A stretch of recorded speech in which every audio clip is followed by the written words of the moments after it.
اعوذ باللہ من الشیطان اللعین الرجیم بسم اللہ الرحمن الرحیم الحمد للہ وکفی وسلام علی عبادہ الذین اصطفی. درود بھیجیے محمد و آل محمد.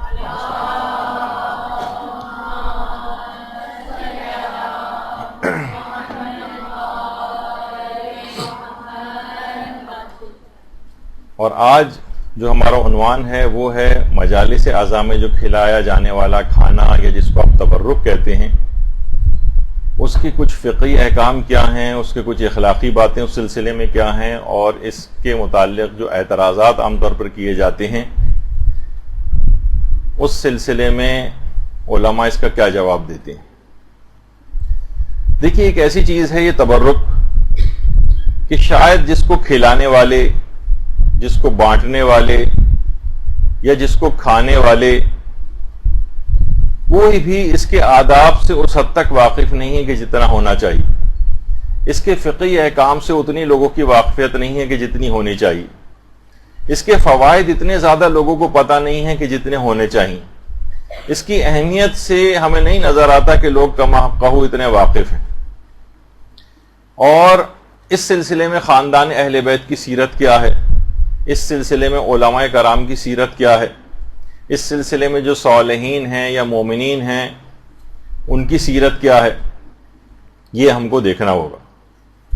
دوسری طرف یہ کہ یہ کھانا کھلانا جو ہے یہ اب مراسم اعضاء کا ایک لازمی حصہ بن گیا، لازمی حصہ. اور مجتہدین کی ایک بہت بڑی تعداد اس کو شاعر حسینیہ میں سے بھی قرار دیتی، یعنی اس کو دیکھ کر امام حسین کا غم اور ان کی مظلومیت کی یاد آتی. اب یہ اس کا شاعر حسینی میں سے اکثر علماء کی جو تعداد ہے وہ اس کو شاعر حسینیہ میں سے سمجھتی. لیکن جس طرح دیگر مراسم اعضاء ہیں، کچھ تو ایسی ہیں جس میں واقعتاً مراجع کا ایک فقہی اختلاف ہے، وہ اپنی جگہ پر، لیکن جو بالکل جائز، مباح، متفق علیہ جو رسومات عزاداری ہیں، جن کو تمام علماء نے جائز اور مستحب کہا ہے، اس میں بھی اب کچھ افراد جن کی فکر کچھ وہابیت کی فکر سے متاثر ہے، وہ اس سلسلے میں بہت زبان اعتراض جو ہے وہ دراز کر رہے ہیں اور باقاعدہ ان چیزوں کے خلاف ایک مہم شروع کر رکھی، اور اپنے آپ کو کہتے ہیں کہ ہم اصلاح کر رہے ہیں. جو سو کالڈ مصلحین ہیں وہ ایک اعتراضات کا ایک طوفان عمومی زندگی میں بھی اور سوشل میڈیا پہ علی الخصوص اٹھا رہے ہیں. دیکھیے، ہمارے مراجع کرام ہیں، انہوں نے ہمیشہ جائز اور مباح اور مستحب مراسم اعضاء کے خلاف اٹھنے والی جتنی تحریکیں ہیں ان کا مقابلہ کیا ہے، بلکہ ایک سیسا پلائی ہوئی دیوار کی طرح سے ان کے سامنے کھڑے. اور یہ ان مراسم، جائز اور مباح اور مستحب مراسم کے خلاف یہ جو لوگ اس انداز سے کر رہے ہیں، اصل میں اس کو کہا جاتا ہے کہ وہابیت کی ایک سازش. یہی وجہ ہے کہ ہمارے مجتہدین میں سے آیت اللہ محمد حسین جو کاشف الغطا کے نام سے جن کی کتاب ایک ہے اصل الشیعۃ و اصولھا، اصل و اصول شیعہ کے نام سے اس کا اردو ترجمہ بھی ہوا ہے، وہ فرماتے تھے کہ عزاداری احیاء دین کا ذریعہ ہے، اور عزائے حسین میں اٹھنے والے جتنے بھی شبہات ہیں یہ امویوں اور وہابیوں کی سازشوں کا حصہ ہیں. وہ فرماتے ہیں کہ اگر ان کا مقابلہ نہیں کیا اور یہ ہیلے بہانے سارے کارگر ہو گئے اور ان شاعر حسینی میں تعطل آ گیا اور آپ نے روک دیا ان کو، تو یہ ایسی مجالس کے خاتمے کا سبب ثابت ہوں گے کہ جس سے دین کا احیا وابستہ. تو ان لوگوں کی باتوں میں ہرگز نہ آیا جائے، ان کی باتوں پر بالکل کان نہ دھرے جائیں، اور ان مراسم اعضاء کو اسی طرح سے جاری و ساری رکھا جائے جیسے یہ اب تک جاری و ساری. اور باقاعدہ علماء نے تو اس سلسلے میں یہ بھی کہا ہے، جیسے کہ آیت اللہ سید جواد طباطبائی تبریزی، یہ ان کا فتویٰ ہے آپ کے سامنے. وہ کہتے تھے یہ مراسم اعضاء پر جو اعتراضات ہیں ایک بیہودہ کام ہے. دشمنان اسلام نے عزاداری کے خلاف مورچہ بندی کر لی، لیکن اس عظیم وسیلے کو لوگوں کے دلوں سے مٹانا ان کے بس سے باہر ہے. البتہ انہوں نے بیہودہ اور لغو قسم کے خلاف حقیقت اعتراضات کا بیج بونا شروع کر دیا، اس کی کوئی بنیاد نہیں ہے. اور ہمارے جو بزرگ علماء ہیں انہوں نے بالکل واضح انداز میں مراسم عزا کے جواز کا فتویٰ دیا ہے. چند احمق اور عقل سے بے بہرہ افراد جو مراجع الزام اور علماء کے خلاف زبان درازی کر رہے ہیں کہ انہوں نے کیا خرافاتی رسمیں مثلا جو ہیں یہ قائم کر رکھی ہیں، ان کی کسی بات پر دھیان نہ دیا جائے اور ان کی ہر بات کو دیوار پر دے مارا جائے. یعنی یہ آج کل کیونکہ سوشل میڈیا پہ سب چیزیں بہت زیادہ سامنے آ رہی ہیں، اس وجہ سے یہ تمام چیزیں بھی آپ کے سامنے. اچھا، بعض اوقات کیا ہوتا ہے جب کسی رسم کو وہ دیکھتے ہیں کہ یہ چیز ختم نہیں ہو سکتی تو وہ اس کا متبادل پیش کرتے ہیں کہ بھائی کیا مناسب نہیں ہے کہ جو اتنے زیادہ اخراجات تبرک وغیرہ پر ہو رہے ہیں یہ ہم اس سے غریبوں کی امداد کرنا شروع کر دیں. تو دیکھیے وہ کسی عالم نے بڑا اچھا جملہ کہا ہے نا کہ کسی بھی غریب کو امام حسین کی آزاداری پر کمپرومائز کر کے اپنا پیٹ بھرنا قبول نہیں. کسی شیعہ غریب کو یہ بات قبول نہیں. اتنا بے غیرت اور اتنا کم ظرف کوئی بھی غریب سے غریب مومن بھی نہیں ہے کہ وہ کہے کہ آزاداری کے خرچوں میں کمی کرو اور میرا پیٹ بھرنے کے لیے مجھے پیسے دے دو. اس کو الحمدللہ اس کی برکتوں سے خود ہی اتنا پیٹ اس کا بھر جاتا ہے کہ ان کے پاس بھی بچ جاتا ہے، ان غریبوں کے پاس بھی جائے گا کہ وہ بھوکے رہ جائیں. تو کہتے ہیں کہ یہ ایسا کریں، آپ غریبوں کی امداد کر دیں. اچھا، یہی والا سوال اکثر، اب میرے پاس اتنا وقت نہیں کہ پورے فتوے پڑھوں، اس کا خلاصہ کر دیتا ہوں کہ امام خمینی سے بھی باقاعدہ پوچھا گیا. یعنی اس کا خلاصہ یہ ہے کہ یہ جو کتنے اس کے اوپر تبرک وغیرہ پر اتنے زیادہ مصارف ہوتے ہیں، اور تو کیا بہتر نہیں کہ ہم ان مصارف ان کے اوپر خرچ کرنے کے بجائے جو خانوادہ شہداء ہیں ان کے گھروں کی کفالت ہے، یا مجروحین انقلاب میں بہت سے زخمی ہیں، انقلاب کے دوران کتنے افراد زخمی ہوئے تھے، تو یہ ہم یہاں سے کٹوتی کر کے ان لوگوں کی یہ امداد کر دی جائے. تو امام خمینی نے کہا نہیں، یہ مراسم سوگواری سید الشہداء جو ہے اس کو ہرگز ترک نہ کیا جائے، یعنی یہاں کا پیسہ کاٹ کے وہاں نہ دیا جائے. باقاعدہ مجتہدین نے اس کو یعنی دیکھا جائے تو اس وقت بڑا ایک انقلاب نیا آیا تھا اور کتنے لوگ شہید ہوئے تھے، کتنے لوگ زخمی ہوئے تھے، اور انقلاب کو اس وقت بہت پیسوں کی بھی ضرورت تھی، لیکن آزاداری کے اندر کسی قسم کی کمی، خاص طور پر تبرک کے لیے منع کر دیا. کہا نہیں، مراسم میں جو سوگواری سید الشہداء ہے یہ فوقیت رکھتی ہے، اس کو ہرگز ترک نہ کیا جائے اور ان کے اوپر خرچ کیا جائے. اچھا، اسی طرح سے بہت سارے ہمارے اور مراجع ہیں، جیسے آیت اللہ حافظ بشیر نجفی، وہ کہتے ہیں کہ بعض لوگ ہی کہتے ہیں کہ مجالس عزا، یہ ماتمی تنظیموں اور باقی شاعر حسینیہ اور امام حسین کے زائرین پر خرچ کرنے کی کوئی ضرورت نہیں ہے، ان کو کھانا وانا کھلانا، اور کہتے ہیں کہ اس مال کو فقراء پر خرچ کرنا چاہیے. وہ اس کے ذریعے شاعر حسینیہ کو روکنا چاہتے ہیں، ان کو فقراء سے کسی قسم کی کوئی ہمدردی نہیں، یہ چاہتے ہیں کہ بس یہ چیز کسی طرح سے رک جائے. تو یہ آوازیں بلند کی جاتی ہیں کہ متبادل کے طور پر یہ چیز رائج کر دی جائے کہ تبرک وغیرہ پہ پیسہ خرچ نہ ہو بلکہ غریبوں کی امداد کر دی جائے. اور باقاعدہ آیت اللہ صادق روحانی ان سے بھی یہی والا سوال، بلکہ انہوں نے اپنے ایک فتویٰ میں سوال یہ پوچھا گیا کہ فقراء کو صدقہ کرنا زیادہ افضل ہے یا عزائے امام حسین میں مثلا تبرک وغیرہ کھلانا، کھانا کھلانا. تو انہوں نے کہا کہ اسلام کی جو بقا ہے یہ انقلاب حسینی کی وجہ سے، اور انقلاب حسینی کی جو بقا ہے یہ شاعر حسینیہ کے احیاء کی وجہ سے. تو شاعر حسینیہ جس کے اندر تبرک وغیرہ بھی آیا ہے، افضل من جمیع الاعمال المستحبہ، یہ تمام مستحب اعمال سے افضلیت رکھتا. تو آپ نے دیکھا کہ مجتہدین اس کے اوپر بالکل کمپرومائز کرنے کو تیار نہیں ہیں، اور تبرک کھلانا، اس میں کھانا کھلانا یہ بہت ہی زیادہ پسندیدہ ہے. اچھا دیکھیے، اس کو یہ تبرک جو ہے ہم بانٹتے کیوں ہیں؟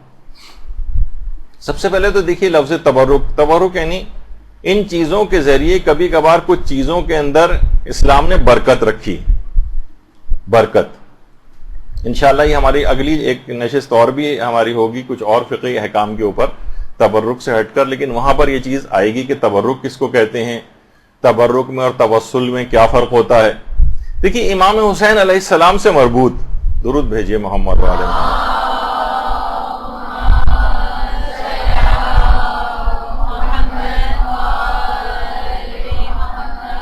ہر چیز واجب الاحترام ہے جو بھی ان سے منسوب ہو جائے. یہی وجہ ہے کہ ہمارے علماء میں آیت اللہ حسین برجردی وہ فرماتے تھے کہ امام حسین اتنے بلند مقام پر فائز ہیں اور اتنے واجب الاحترام ہیں کہ ان سے منسوب ہر چیز کا احترام لازم، ہر چیز کا احترام. مثلا امام سے منسوب ہو گیا، مثلا اگر علم منسوب ہو گیا اب اس کا علم کا احترام ہو گیا، ابھی تک ایک کپڑا تھا اب اس کا ایک احترام آ گیا. مشق ایک عام مشق ہے، گھروں میں ڈیکوریشن پیس کے طور پر بھی بہت سی جگہوں پہ لٹکائی جاتی ہے، لیکن مشق سکینہ یا مشق عباس اب کا اس کو آپ عنوان دے دیں اب وہی قابل احترام ہو جائے گی. عام کپڑا ہوتا ہے، لیکن جب وہ خانہ کعبہ کے اوپر لگ جاتا ہے تو وہ قابل احترام ہو جاتا ہے. امام حسین اتنے بلند مرتبہ اور قابل احترام ہیں کہ ان سے منسوب ہر چیز کا احترام لازم ہے.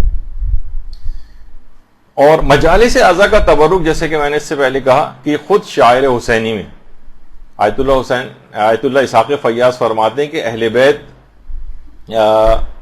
کہ عزاداروں کے لیے مجلس اعضاء کا تبرک کا اہتمام کرنا یہ تعظیم شاعر حسینی، تعظیم شاعر حسینی، یعنی آپ نے شاعر حسینیہ کی جو تعظیم کا ثواب ہے وہ آپ کو ملے گا تبرک کا اہتمام کرنے کے سلسلے میں. اچھا اب دیکھیے جو کھانا کھلانا ہے اس کی بڑی حکمتیں ہیں، بڑے فلسفے ہیں، اور اگر آپ عمومی اسلام کا مزاج دیکھیں تو اسلام بہانے سے کھانا کھلانے کی یا اطعام طعام کی ترغیب دلاتا ہے. اچھا اسلام ایک لحاظ سے ہمیں بہت سے احکام میں نظر آتا ہے کہ جیسے اسلام پیسے دینے کو ڈسکریج کر رہا ہو اور وہ کہتا ہے کہ نہیں کھانا ہی دو. مثلا روزوں کے فدیے کہ جناب بوڑھے افراد جو روزہ نہیں رکھ سکتے وہ فدیہ دیں، اور مثلا حاملہ عورتیں جو ہیں وہ روزہ جو نہیں رکھ پاتی ہیں وہ فدیہ دیں، یا بچے کو دودھ پلانے والی جو مائیں ہیں وہ فدیہ دیں. اسی طریقے سے مریضوں وغیرہ کے بھی احکام آتے ہیں. تو اسلام یہ کہتا ہے کہ نہیں پیسے نہیں دے سکتے، آپ کو کھانے ہی کی چیز دینی پڑے گی. بلکہ اکثر لوگ کہتے ہیں اچھا ہم راشن ڈلوا دیں، تو راشن کے اندر بھی اگر آپ ڈلوائیں تو اس میں آپ چائے نہیں دے سکتے، آپ پتی نہیں دے سکتے، آپ مسالے نہیں دے سکتے، آپ چینی نہیں دے سکتے، آپ نمک نہیں دے سکتے. آپ کو کھانے کی چیز دینی پڑے گی، کھانے کی. اسی طریقے سے جیسے جان بوجھ کر مثلا اگر کوئی روزہ توڑتا ہے، جیسے کفارہ عمدی جس کا دینا ہوتا ہے، یعنی 60 مسکینوں کو کھانا، یعنی 60 افراد کو یا تو کھانے، بالکل 60 افراد گن کے آپ ان کو 60 کھانوں کے پیسے نہیں دے سکتے، 60 افراد کو کھانا ہی دینا پڑے گا. یا تو مثلا دال دیں یا چاول دیں یا گوشت دیں، یا مثلا ان کو پکا کر پیٹ بھر کے کھانا کھلا دیں، یا روٹی بھی ان کو دے سکتے ہیں، لیکن آپ پیسے نہیں دے سکتے، آپ کو کھانا ہی دینا پڑے گا. اسی طرح سے مثلا حج کے کفارے، مثلا مردوں پر بند گاڑی کا سفر جو ہے وہ حرام ہو جاتا ہے اور ایک کفارہ ان کو دینا پڑتا ہے. اور اس کے اندر بھی ہے کہ جانور ذبح کرو اور اس کا گوشت غریبوں تک پہنچاؤ. یا مثلا کھانے میں اگر الائچی کا استعمال کیا جائے تو مرد اور عورت دونوں کے لیے ہے کہ ان کو کفارہ دینا پڑتا ہے. زعفران ہے. اسی طریقے سے مثلا قسم توڑنے کے کفارے، اس میں بھی یا تو کھانا دو یا لباس دو. یا مثلا بقرہ عید کی جو مستحب قربانی ہے اس میں بھی یہ سوال آتا ہے کہ کیا ہم اس سے بہتر نہیں کہ جانور ذبح کرنے سے بہتر ہم غریب کو کھانا دے دیں، غریب کو ہم پیسے دے دیں. تو اس کے اندر بھی ہے کہ نہیں، آپ کو جانور ہی ذبح کروانا ضروری، اس کی جگہ پیسے نہیں دے سکتے. اسی طریقے سے عقیقے میں سوال اٹھتا ہے کہ عقیقے کے اندر کیا جانور کو ذبح کرنا ہی ضروری ہے، اس کا گوشت پہنچانا ہی ضروری ہے، یہ کہ اس کے بجائے ہم غریب کو پیسے دے دیں؟ نہیں، اس میں بھی ہے کہ جناب ذبح کریں اور اس تک گوشت پہنچائیں، کھانے کی چیز.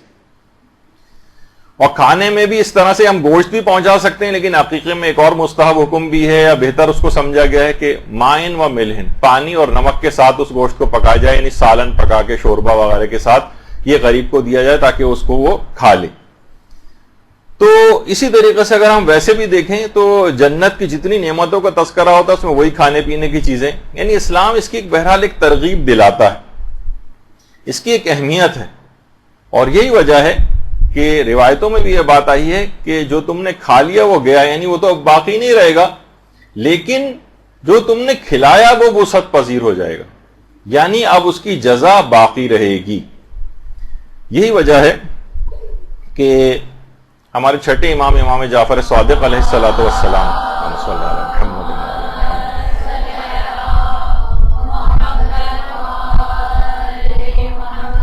کتنی تاکید سے یہ بات کہی گئی ہے کہ اگر کوئی مومن تمہارے گھر آئے، یا عام طور پر جیسے کہ یہاں سے زائرین بھی جاتے ہیں اربعین وغیرہ پہ، تو وہ لوگ آپ کو ایک لحاظ سے مہمانی تصور کرتے ہیں. تو بہرحال امام نے فرمایا اگر کوئی مومن تمہارے گھر آئے تو اس کو کھانے کو پوچھو. اچھا وہ کھانے پر اگر تیار نہ ہو تو اس کو پانی کے لیے پوچھو. وہ بھی اگر قبول نہ کرے تو اس کے ہاتھ پانی یا کسی خوشبودار چیز سے دھلا دو. اچھا دیکھیے ہم لوگ ہمارے تو یہاں تو احادیث پہ اس طرح سے عمل بھی نہیں ہوتا. مجھے یاد ہے کہ آج سے شاید 10-12 سال پہلے میں ایک مرتبہ ایران گیا تھا. تو جب گیا تو وہاں پر جو ہمارے قوم میں دوست ہیں وہ ان کو ابا ایک سلوانی تھی کسی درزی کے پاس. تو ایک تو دیکھیے ہمارے یہاں کے درزی ہوتے ہیں جو آپ کے دماغ میں, آپ خواتین تو زیادہ بہتر جانتی ہیں ان کو, لیکن وہ اتنا متقی و پرہیزگار کہا جاتا ہے کہ مجتہدین اور مراجع تک اس سے آبائیں سلوانے کے لیے آتے ہیں, یعنی اسی سے سلواتے ہیں. تو اس نے کھانے کو پوچھا, ظاہر ہے کہ تکلفات بھی ہوتے ہیں, منع کیا. پانی کو اس نے پوچھا, چائے کو پوچھا, سب کو منع کیا. تو جلدی جلدی بھاگا بھاگا اندر گیا اور ایک بوتل کے اندر عرق گلاب رکھا ہوا تھا وہ لے کر آیا اور کہا کہ کم سے کم اس سے ہاتھ ضرور آپ دھو لیں, کیونکہ یہ امام کی حدیث ہے کہ کم سے کم اگر کوئی اس پر تیار نہ ہو تو اس کے خوشبودار کسی پانی سے اس کے ہاتھ دھلائے جائیں. تو اس حد تک دیکھیے لوگ تقوی, پرہیزگاری, ائمہ کی احادیثوں کے اوپر عمل اس طرح سے کرتے ہیں. تو اب یہ جو تبرک وغیرہ ہے اس کے دیکھیے فقہی احکام بھی.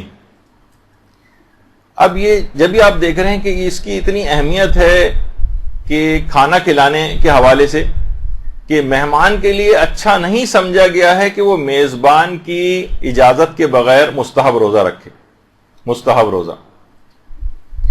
اچھا کیونکہ ممکن ہے کہ میزبان اس کے لیے کھانے کا اہتمام کرے اور وہ ضائع ہو جائے, وہ کہے کہ بھائی میں نے تو روزہ رکھا ہوا ہے. اور اسی طرح سے میزبانی کے آداب میں سے بھی ہے کہ مہمان کو بتا کر میزبان مستحب روزہ رکھے, کیونکہ ممکن ہے کہ میزبان نے روزہ رکھا ہے تو شرما حضوری میں مہمان بھی کھانا نہ کھائے, خود بھوکا رہے. تو یہ کھانا کھلانے کے اعتبار سے بھی اس کی اتنی اہمیت, اور اتنی اہمیت ہے اس بات کی کہ حضرت ابراہیم علیہ الصلوۃ والسلام, یہ ان کی قبر مبارک ہے, حضرت ابراہیم کی درود بھیجیے محمد علیہ محمد,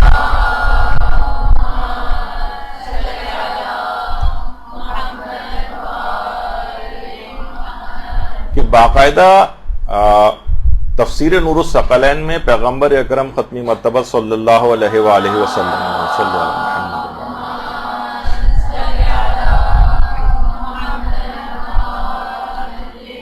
اس کی پہلی جلد میں پیغمبر نے 3 وجوہات بتائی ہیں کہ جن وجوہات کی بنا پر حضرت ابراہیم کو خلیل خدا ہونے کی خصوصیت ان کو عطا ہوئی. ان میں سے ایک یہ ہے کہ وہ مہمانوں کو کھانا کھلاتے تھے, کھانا کھلاتے تھے. تو اب آپ دیکھیں کہ بہرحال یہ جتنے بھی مجلس اعضاء کے اندر آئے ہوئے جو افراد ہوتے ہیں یہ بھی مہمان ہوتے ہیں, مہمان ہوتے ہیں. آپ انہیں فون کر کے بلاتی ہیں, آپ انہیں دوسرے افراد کے ذریعے کہتی ہیں کہ ان کو لے کر آئیے گا, آپ پرچے تقسیم کرواتی ہیں. بہت سے افراد اخبارات میں اشتہارات دے کر لوگوں کو مہمان بلاتے ہیں, یہ مہمان. جب ابراہیم خلیل خدا اتنا بڑا مقام اللہ کے دوست ہونے کا حاصل کر سکتے ہیں مہمانوں کو کھانا کھلانے پر, تو مومنین کرام کو کسی اعتبار سے کسی درجے کے اندر اللہ کے نزدیک کوئی مقام ملنا کون سی بڑی بات ہے. جب خود خدا کے نبی کو, جو پیغمبر اسلام کے بعد سب سے افضل ترین نبی, ان کو اتنا بڑا مقام, خلت کا عہدہ جو ہے یا منصب عطا ہو سکتا ہے, تو کسی مقام پر بہت چھوٹے لیول پر ہی کیوں نہ صحیح کوئی نہ کوئی مقام خدا کی نگاہ میں ایک مومن کو کیوں حاصل نہیں ہوگا اگر وہ ان آئے ہوئے مہمان عزاداروں کو کھانا کھلا دے. تو بہرحال البتہ دیکھیے اس پہ اعتراض عموماً وہی افراد کرتے ہیں جو ذرا فطرتاً کنجوس ٹائپ کے واقع ہوئے ہیں, کھانا کھلانے سے گھبراتے ہیں, یا یہ کہ کوئی سازشی ٹائپ کے ہی افراد ہوتے ہیں. بہرحال دیکھیے قرآن کے اندر باقاعدہ جہنمیوں کو جو اوصاف بتائے گئے اس میں یہی ہے کہ تقریباً 2-3 جگہوں پہ یا 4 جگہوں کے اوپر ہے کہ وہ مسکینوں کو کھانا نہیں کھلاتے. وَلَمْ نَكُ نُطْعِمُ الْمِسْكِينَ, لم نکو من المصلین, ہم نماز گزاروں میں سے نہ تھے. جہنمیوں سے جب پوچھا جائے گا کہ تمہیں جہنم میں کون سی چیز لے کر آئی, وہ کہیں گے ایک تو ہم نماز گزاروں میں سے نہ تھے, اور ولم نکو نطعم المسکین, ہم مسکینوں کو کھانا نہیں کھلاتے تھے, یعنی وہی کھانا نہ کھلانا. وہ دیکھیے وہ اس لحاظ سے اس کی مذمت آئی ہے. یا جو سورہ معون میں ہے وَلَا يَحُضُّ عَلَىٰ طَعَامِ الْمِسْكِينِ، اس کے اندر بھی یہی بات ہے کہ مسکینوں کو کھانا نہ کھلانے کا. اچھا اب کیونکہ عزائے امام کے اندر تو غریب اور فقیر اور امیر سب آتے ہیں، تو ان سب کو کھانا کھلانے کی ایک الگ مشروعیت ہے. اور دیکھا جائے تو سب در حسین کے فقیر ہی ہیں، چاہے وہ امیر ہی کیوں نہ ہو، در حسین کا فقیر بن کے یہاں پر آتا ہے. تو اس لحاظ سے یہ فقیر اور مسکین در امام حسین پہ آپ کو جو نظر آ رہا ہے، ان کو کھانا کھلائیے. اور یہ مجلس عزا کا تبرک یہ امام حسین سے منسوب ہو کر اس قدر فوائد رکھتا ہے، اس قدر شفا رکھتا ہے، اس قدر سیرت علماء اور صالحین میں اس کے واقعات ملتے ہیں کہ باقاعدہ سننے میں آتا ہے کہ ایک عالم دین تھے کہ جو اگر کہیں رستے میں جا رہے ہوتے تھے اور 10 سبیلیں بھی آتی تھیں تو ہر سبیل سے ایک ایک گھونٹ ضرور پیتے تھے. یعنی اس کے اندر ایک ایسی شفا اور ایک ایسی برکت ہے. کس نے کس خلوص کے ساتھ یہ تمام جو ہے چیزیں لگائی ہیں بارگاہ امام حسین میں، اگر یہ چیز قبول ہو جائے تو وہ کتنی برکت اور شفا کا باعث ہو جائے گی. یہی وجہ ہے کہ جو آیت اللہ تہرانی کے بیٹے یہ فرماتے ہیں کہ مجلس عزا کے تبرک کے سلسلے میں ہمارے والد فرماتے تھے کہ اس قدر برکات ہیں، اس قدر مکاشفات ہوئے ہیں اور اس قدر مشاہدات ہوئے ہیں کہ خود ہمارے والد جو ہیں وہ روز عاشور تک لوگوں کو کھانا کھلانے سے منع نہیں کرتے تھے. اور اگر کوئی ایام عزا میں بھی جب کبھی کہیں پر بھی کھانے کے لیے اگر کوئی بلاتا تھا کہ یہاں پر آئیے، یہاں پر طعام ہے، تو خود ضرور آیت اللہ تہرانی اس کے اندر جاتے تھے. ان کے بیٹے فرماتے ہیں اور کبھی کسی وجہ سے نہیں جا پاتے تھے تو ہمیں اپنی اولادوں میں سے کسی کو بھیجتے تھے کہ جاؤ اور وہاں جا کر تب مجلس عزا کا تبرک لو اور کھاؤ. اور خود عاشور پہ جب گھر پہ ہوتے تو خود فاقہ کرتے تھے، لیکن یہ کہ بہرحال اگر لوگوں کو کھانا وغیرہ بھجوانے کا انتظام ہوتا تھا. اور یہی وجہ ہے کہ علی اکبر محتشمی پور حجت الاسلام وہ یہ فرماتے ہیں کہ جس زمانے میں امام خمینی، بلکہ جو واقعہ جو یہ بات بتا رہی ہیں برداشت تھا یا سیرہ امام خمینی کے نام سے کئی والیوم میں کتاب لکھی گئی امام خمینی کی سیرت پہ. اس کے اندر حجت الاسلام علی اکبر محتشمی پور کا یہ جملہ ہے کہ امام خمینی جب فرانس میں پیرس میں جلا وطن تھے تو نوفل لو شاتو کا جو علاقہ تھا وہاں پر ان کو جلا وطن کیا گیا تھا.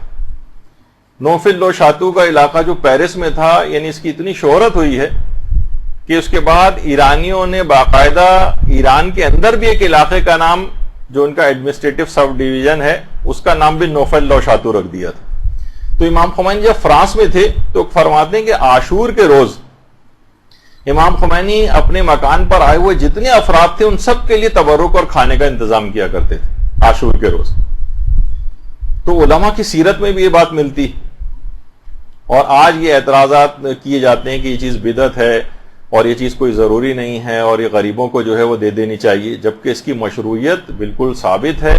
اور علماء کی ایک بہت بڑی اکثریت اس کو شاعر حسینیہ میں سے بھی قرار دیتی. اور کچھ اگر شاعر حسینیہ میں سے نہیں بھی سمجھتے ہیں تب بھی اس کو مستقل ایک مستحب ضرور سمجھتے ہیں. تو بہرحال اس کو کسی بھی صورت جو ہے بذل طعام یا اطعام الطعام عزائے امام حسین کے اندر یہ مستحبات میں سے قرار دیا گیا. اچھا، اس کی جو مشروعیت ہے جب کبھی ہو سکتا ہے یہ آپ تک بھی یہ بات پہنچے کیونکہ یہ بات پھیلنا شروع ہو گئی ہے تو آپ کے پاس دلائل ہونے چاہیے کہ بھائی یہ چیز تو خود شریعت کے اندر موجود ہے کہ مجلس عزا کے سلسلے میں تبرک اور کھانے کا انتظام کرنا. ایک معتبر روایت ہے ہمارے ہاں جو کہ وسائل الشیعہ کی 3 جلد میں بھی ہے، شیخ حر عاملی نے لکھی ہے، اور الحدائق الناظرہ یوسف بحرانی کی اس کے اندر بھی یہ روایت موجود ہے، اور معالی السبتین اس کے اندر بھی یہ روایت موجود ہے اس کی 2 جلد میں کہ ہمارے چوتھے امام زین العابدین علیہ الصلوۃ والسلام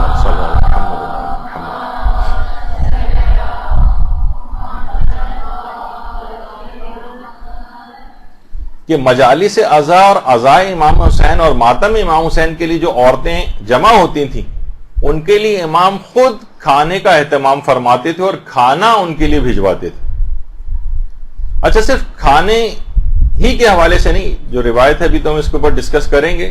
اچھا اطعام طعام کا تو بار بار تذکرہ آ رہا ہے، اسی کے اندر پانی پلانے کی جو مشروعیت ہے، جو سبیلیں آپ کو نظر آتی ہیں، اس کی بھی خود الگ سے، یعنی خود جو ہماری کامل الزیارت ہے ابن قولویہ کی، اس کے اندر بھی یہ والی حدیث آئی ہے کہ جو بھی روز عاشور قبر امام حسین کے قریب لوگوں کو پانی پلاتا ہے، وہ بالکل اسی طرح سے ہے کہ جیسے عاشور کے روز لشکر امام حسین کی ہمرکاب ہو کر لشکر حسینی کو پانی پلائے.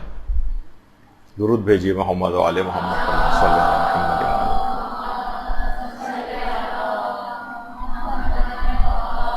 تو فقط صرف اس سے متعلق ہی نہیں کہ صرف قبر امام کے قریبی کوئی موجود ہو، بلکہ امام حسین کے نام پر کسی بھی جگہ پانی پلائے تو انشاءاللہ اس کو یہی ثواب حاصل ہو. جیسے امام حسین کے ہم رکاب ہو کر لشکر امام حسین کو عاشور کے روز پانی پل، جبکہ سب کتنے پیاسے تھے، ان کو پانی پلانے کا ثواب کس قدر عظمت رکھتا تھا، وہی ثواب ان پانی پلانے والوں کو بھی ملے گا. تو یہ جو سبیلیں لگاتے ہیں اور یہ کہ ان کو بتایا جائے کہ کتنا عظیم ثواب ہے اس چیز میں. تو اچھا واقع کربلا کے بعد جو مجالس بھی مدینے کے اندر منعقد ہوتی تھیں، ان کے اندر بھی تبرک تقسیم ہوتا تھا. اور اس لحاظ سے بھی وہ جو آپ ایک سنتی ہیں کہ ہمارے پانچویں امام محمد باقر علیہ الصلوۃ والسلام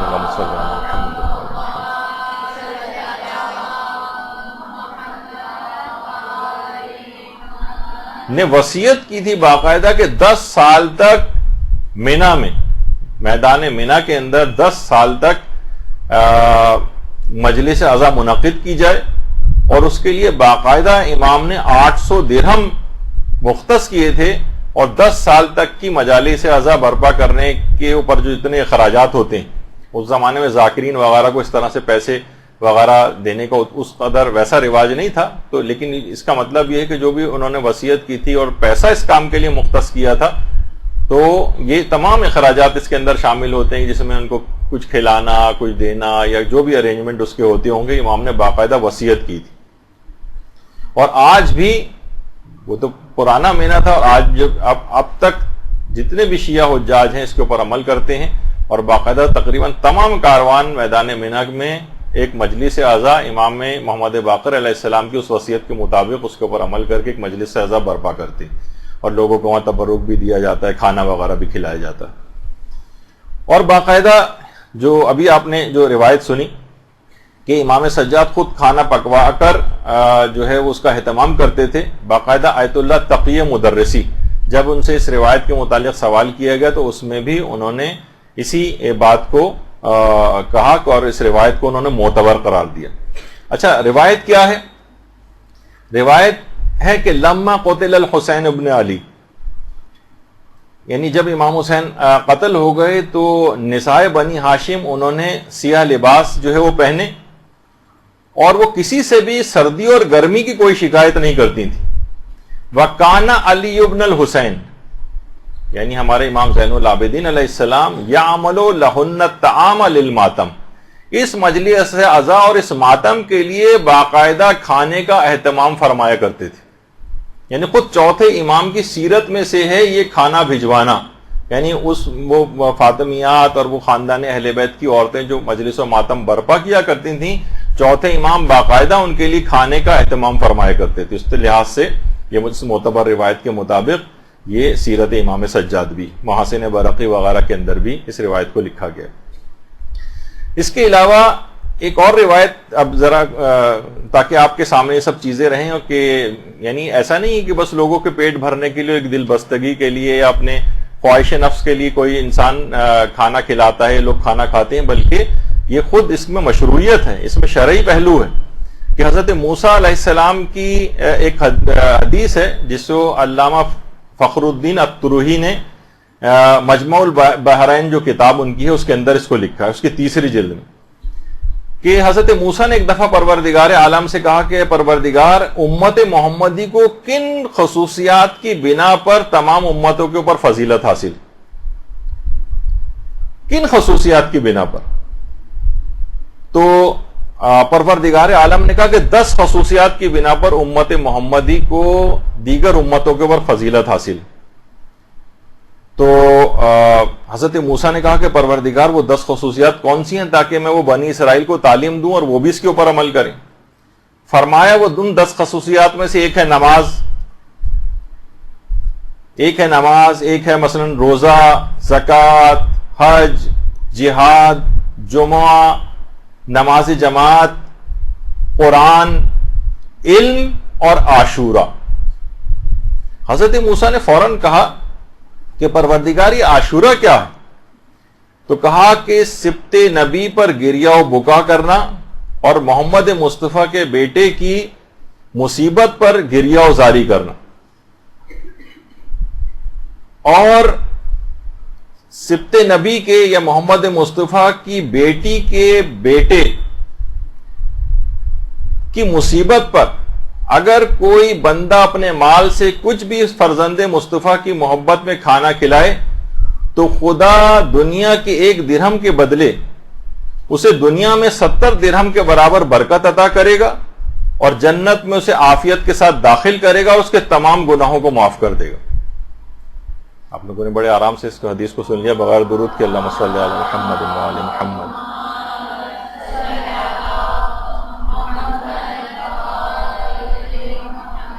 یعنی 1 درہم جو اس تبرک کے اوپر خرچ ہو رہا ہے، پروردگار ایسی برکت اس کے اندر عطا کرتا ہے کہ 70 درہموں کے برابر اس کو برکت عطا ہوتی ہے، عافیت کے ساتھ جنت میں داخل کرے گا. ایک تو ہوتا ہے جنت میں بالآخر جانا عذاب بھگت کر، اور ایک ہے عافیت کے ساتھ براہ راست چلے جانا. یہ اس کو حاصل ہوگا اور اس کے تمام گناہوں کو پروردگار عالم معاف کر دے گا. یہ باقاعدہ فخر الدین الطروحی نے مجموع البحرین میں جو کتاب لکھی ہے، علماء نے اس روایت کو بھی معتبر قرار دیا ہے. اور وہ 10 خصوصیات اس کے اندر امام حسین کی مصیبت پر ان کے عزا کے اندر کھانا کھلانا بھی شامل ہے. اچھا اب دیکھیے خاندان اہل بیت کی، اچھا یہ مستدرک الوسائل کے اندر بھی اس روایت کو لکھا گیا ہے. اچھا اب دعوت ذو العشیرہ جو آپ سنتی ہیں، جب قرآن کا یہ حکم آیا تھا کہ وانذر عشیرتک الاقربین، تو پیغمبر نے پھر ایک کھانے کی دعوت کی تھی اور پیغمبر اسلام نے اس کھانے کی دعوت میں 40 لوگوں کو بلایا تھا. اور اس میں کھانا کھانے کا انتظام حضرت امیر المومنین علیہ الصلوۃ والسلام کے ذمے تھا.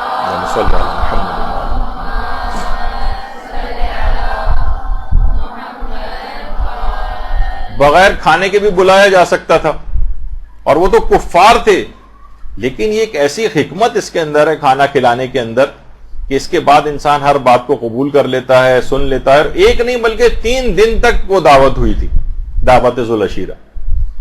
تو بہرحال ان روایات سے بھی اس کی مشروعیت جو ہے وہ ثابت ہوتی ہے. خاندان اہل بیت کی سیرت کے اندر بھی یہ چیز ہے کہ مدینے کے اندر اس کے بعد جتنی بھی مجالس اعزاء اس طرح سے منعقد ہوتی تھیں اس کے اندر کھانوں کے اہتمام ہوا کرتے تھے. اور خاندان اہل بیت کی سیرت کے مطابق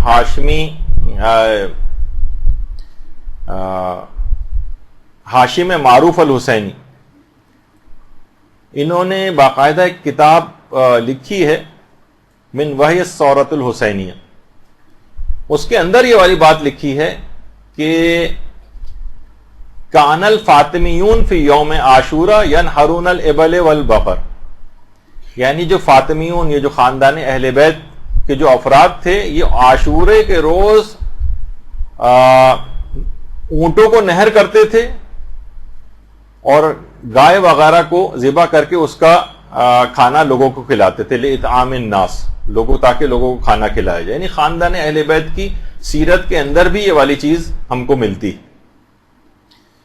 تو اس کی بہت ساری اور بھی اس کی وجوہات ہیں. مثلا تبرک کھلانے کے لیے دیکھیے سب لوگ آج کل یہ نعرہ ایک لگنا شروع ہو گیا کہ تبرک کھلانا بدعت ہے. یہ تو ہوتا ہی نہیں تھا اس زمانے میں، یہ لوگوں نے بعد میں شروع کر دیا، اسی کو تو بدعت کہتے ہیں. دیکھیے تبرک کھلانے کے لیے سب سے کم جو دلیل ہے وہ یہ کہ اس سلسلے میں کوئی منع وارد نہیں ہوئی ہے. مثلا منع نہیں کیا گیا کہ اس کے بعد تبرک کھلایا جائے، تو منع نہ ہونا خود دلیل اباحت، یعنی مباح ہونے کی اور جائز ہونے کی ایک دلیل ہے کہ اس کام کو منع نہیں کیا گیا. لیکن کتنے اور حوالے ہیں جس سے اس کی مشروعیت ثابت ہوتی ہے، اس کا استحباب ثابت ہوتا ہے، اور بہت سے الگ الگ حوالے ہیں. یہاں پر آپ کی جو ابھی تو کلاسز اب شروع ہوئی ہیں، اس سے پہلے جو ریگولر کلاسز ہو رہی تھیں تو مولانا غلام مرتضی نقوی صاحب نے پوری 2 کلاسز کھانا کھلانے کی فضیلت پہ جو احادیث اور قرآن کے اندر جو آیات وغیرہ آئی ہیں اس کو تفصیل سے بیان کیا تھا کہ پورے 2 لیکچرز کے اندر. جو ظاہر ہے ہمارا ابھی وہ موضوع نہیں ہے، لیکن اطعام مومن کی کتنی فضیلت بیان ہوئی ہے. اور اس کے علاوہ مثلا استجابت دعوت مومن، یعنی مومن اگر کو دعوت دی جائے تو اس کے لیے دعوت کا قبول کرنا مستحب ہے، اس عنوان سے بھی اس کا استحباب ہے. احسان کی فضیلت کے تحت بھی اس کو علماء ذکر کرتے ہیں، اس کی مشروعیت کو. یا مثلا مومن کے دل میں خوشی کا داخل کرنا، یہ خود مثلا جب کسی کو کھانا کھلاتے ہیں ظاہر ہے وہ آدمی خوش ہوتا ہے، اس کا اکرام ہوتا ہے، اس عنوان کے ذریعے بھی اس کی ایک شرعی جو ہے وہ اس کے اندر مشروعیت پائی جاتی ہے. اور یہ خاص طور پہ استجابت دعوت مومن، یعنی مومن نے اگر آپ کو کھانا کھانے کی دعوت دی، اس کی اتنی اہمیت ہے کہ مستحب روزہ تک چاہے ابھی 5 منٹ رہ گئے افطار میں، تب بھی 5 منٹ پہلے بھی اس نے اگر آپ کو 10 منٹ پہلے بھی اگر اس نے آپ کو افطار کی دعوت دی ہے، کھانے کی دعوت دی ہے، تو مستحب ہے آپ کے لیے کہ اس روزے کو توڑ دیں، اپنے مستحب روزے کو. اور جائز ہے خود آقا شیستانی کے نزدیک ویسے بھی کہ جائز ہے کہ قضا روزہ بھی اگر آپ نے رکھا ہوا ہے تو ظہر سے پہلے بھی اس کو توڑا جا سکتا ہے. البتہ وہ کہتے ہیں کہ اس کا کسی دعوت مومن پر قضا روزے کو ظہر سے پہلے توڑنا یہ مستحب نہیں ہے، لیکن جائز ہے. ظہر سے پہلے، ظہر کے بعد تو نہیں توڑا جا سکتا. اور کچھ علماء تو ہمارے ایسے گزرے ہیں کہ جیسے مثلا آیت اللہ خوئی یا موجودہ مراجع میں سے آیت اللہ اسحاق فیاض یا آیت اللہ تقی مدرسی، اور بہت سے علماء ہمارے ایسے ہیں جو کہتے ہیں کہ ظہر سے پہلے اپنا قضا واجب روزہ بھی اگر آپ نے رکھا ہوا ہے ظہر سے پہلے اور مومن کوئی کھانے کی دعوت دے تو مستحب ہے کہ قضا روزہ توڑ دیں، بشرطے کہ اس میں وسعت ہو، یعنی رمضان بہت قریب نہ ہو کہ اس کے بعد آپ کے روزے جو ہیں وہ چھوٹ جائیں گے آپ کے، ایسا نہ ہو، یعنی وقت میں وسعت ہو تو آپ توڑ سکتے ہیں. تو دیکھیں کس حد تک اس کے اندر اس کی وہ ہے مومن کی دعوت کو قبول کرنا. اسی طریقے سے مثلا نظر وغیرہ جو لوگ کرتے ہیں کہ میرا فلاں کام ہو گیا تو میں مومنین کو کھانا کھلاؤں گا، میں فلاں کام ہو گیا تو مثلا میں جو ہے ایک بکرا مثلا عزائے امام میں تبرک کے طور پر لوگوں کو کھلاؤں گا. البتہ اس کے اندر اس بات کی احتیاط رکھنی چاہیے کہ اگر پورے بکرے کی نظر کی ہے کسی نے تو پھر علماء اس میں ایک احتیاط لگاتے ہیں بہت سے کہ پھر اس کی کھال اور پائے کو بیچ کر بھی اسی مصرف میں لگانا ضروری ہو جاتا ہے. ایک ہوتا ہے کہ نا آپ نے کہا صرف گوشت نکاح، پورے بکرے کی اگر نظر کی تھی آپ نے تو پھر کھال اور پائے کو بھی بیچ کر اسی مصرف کھانے کے اندر لگانا پڑے گا. تو بہرحال اس قدر مشاہدات اس کی برکت کے ہوئے کہ باقاعدہ اصفہان کے ایک عالم دین کا واقعہ علماء نے کتابوں میں لکھا ہے کہ وہ ان کے گھر میں نماز فجر کے بعد مجلس عزا ہوتی تھی، اسی میں وہاں ناشتے اور تبرک وغیرہ کا انتظام بھی ہوتا تھا. پہلے چائے ہوتی تھی، اس کے بعد پھر ناشتہ وغیرہ بھی. اچھا یہ خود کیونکہ عالم دین تھے، بزرگ عالم دین تھے، ایک کونے میں جا کر بیٹھ جاتے تھے، لیکن ان کی اولاد، ان کے شاگرد، ان کے کچھ پڑوسی یہ آتے تھے اور عزاداروں کی خدمت کرتے تھے، کھانا وانا لگاتے تھے، کھانا اٹھاتے تھے. ایک دن وہ افراد جو کھانا کھلانے کا گروپ آتا تھا ان کے پاس، اس کو آنے میں دیر ہو گئی اور مسجد سے نماز پڑھ کر مہمان پہلے آنے لگے. اچھا ان کو آتے ہی چائے پیش کی جاتی تھی. اچھا اب یہ پریشان ہوئے کہ وہ جو سارا انتظام کرتے ہیں ان میں سے تو کوئی آیا نہیں ابھی. انہوں نے کیا کیا کہ اپنی ابا اتار کر ایک طرف رکھی اور خود مہمانوں کو چائے سرو کرنا شروع کر دی. فرماتے ہیں کہ اسی رات خواب میں حضرت فاطمہ الزہرا سلام اللہ علیہا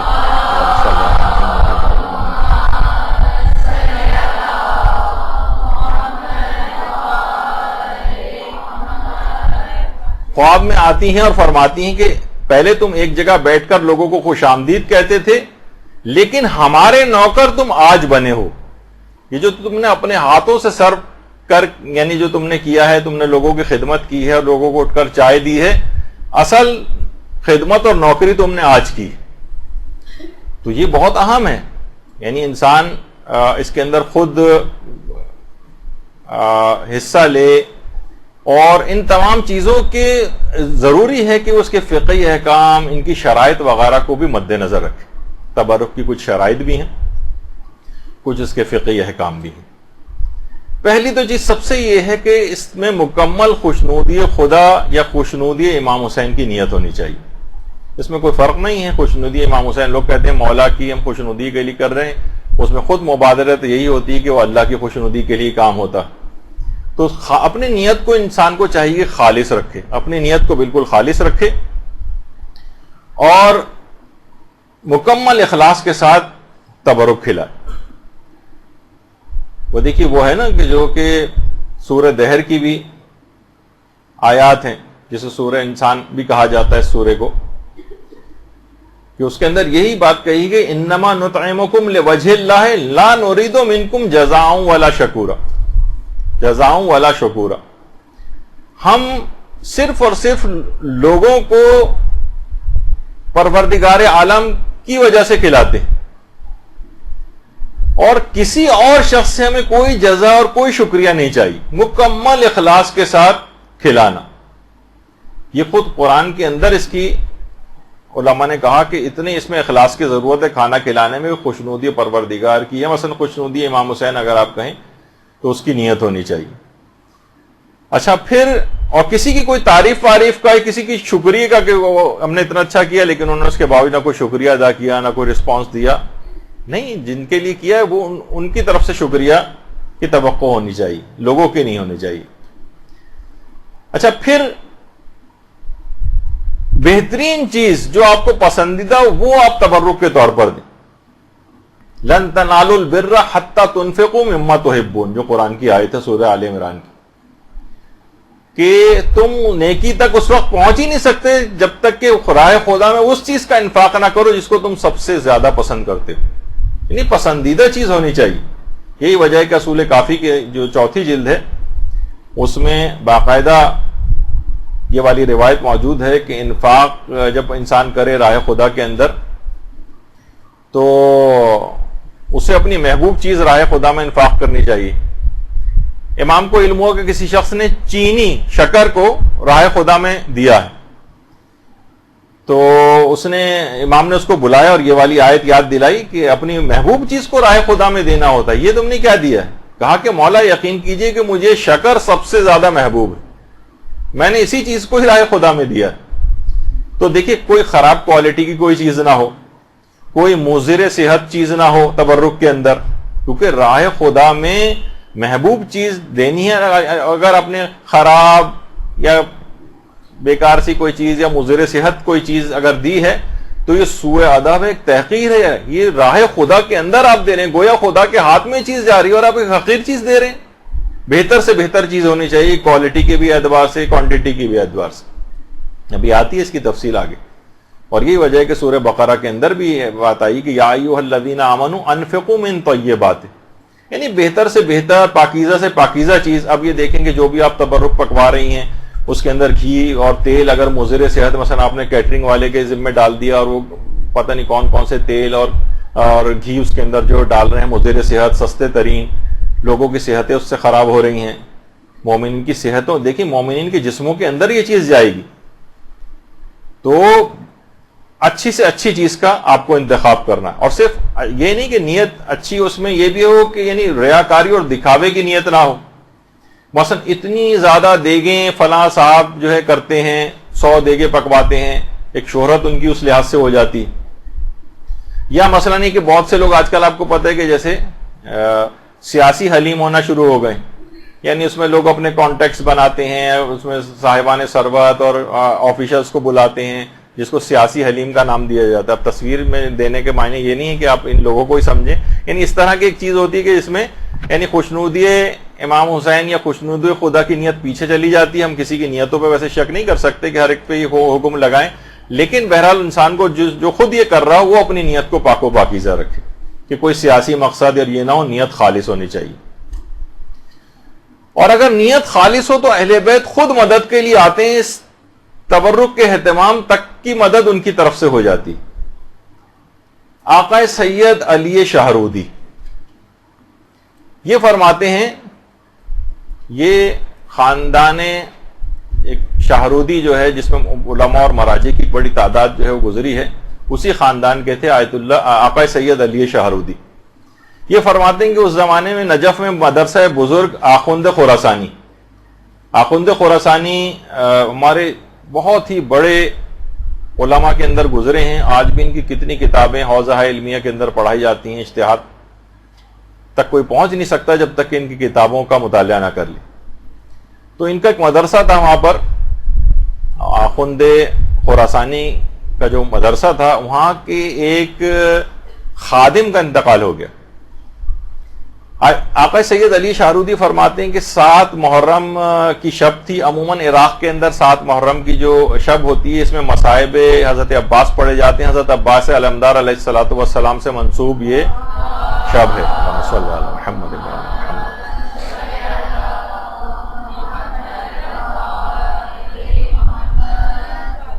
اچھا، اس کے اندر شروع میں چائے وغیرہ تبرک کے طور پر ہوتی ہے، پھر کھانے کا بھی اہتمام تھا. اچھا، اس زمانے میں کوئی وہ نہیں تھا کہ بہت بڑی تعدادی ہمیشہ مجالس کے لیے، مدرسے کے ہی ایک خادم کی مجلس ترہیم تھی، تو اس میں کم افراد مدعو تھے، صرف 7 افراد مدعو تھے اس مجلس میں، اور 7 افراد ہی کے لیے کھانے کا اہتمام کیا گیا تھا. اور اس مجلس کے اندر آقا شیخ عبد الحسین خراسانی، ان کو مجلس پڑھنا تھی. اچھا، اب ہوا یہ، سید علی شاہرودی فرماتے ہیں کہ اس رات اس جو مجلس ترہیم تھی، کیونکہ خادم کی تھی مدرسے کے، تو آیت اللہ سید محمود شاہرودی، جن کی تصویر آپ کے سامنے، آیت اللہ سید محمود شاہرودی، ان کو پتہ چلا کہ خادم مدرسہ کی مجلس ترہیم ہے. یہ خود ایک لحاظ سے بن بلائے اس محفل میں آ گئے، اور ان کے ساتھ ہی ان کے بھائی آیت اللہ سید محمد حسینی شاہرودی بھی ان کے ساتھ آ گئے، 2 مجتہدین. اچھا، جب یہ 2 افراد آئے تو ان مجتہدین کو دیکھ کر دیگر بہت سارے افراد بھی ان کے ساتھ آ گئے. کھانا مشکل سے 7 افراد کا اہتمام تھا، اور 24 سے زیادہ افراد آ گئے وہاں پر. ظاہر مجتہدین کو دیکھا دیکھی لوگوں نے کہا یہ جا رہے ہیں تو ہم لوگ بھی چلتے ہیں ساتھ میں. 24 افراد، اور کھانا دستیاب اتنا تھا نہیں. اچھا، اس زمانے میں بازاروں میں اتنے ایزیلی کھانے اویلیبل نہیں ہوتے تھے، کم پڑ گیا تو بازار سے لے آؤ، ہوم ڈیلیوری سے منگا لو، یہ تو اس زمانے میں نہیں ہوتا تھا. اب بانی مجلس سخت پریشان ہو گئے. بانی مجلس بڑے پریشان ہوئے. سید علی شاہرودی کہہ رہے ہیں کہ ظاہر ہے کہ اتنے بڑے علماء اور مجتہدین آئے ہیں، کھانا کم پڑ جائے کتنی بے عزتی اور شرمندگی کی بات ہے. گھر سے باہر نکل کر پریشانی کے عالم میں آئے سڑک پر، اور سر سے عمامہ اتار دیا، اور روضہ ابو الفضل العباس علیہ السلام کا رخ کیا. اللہم صلی علی محمد و علی محمد.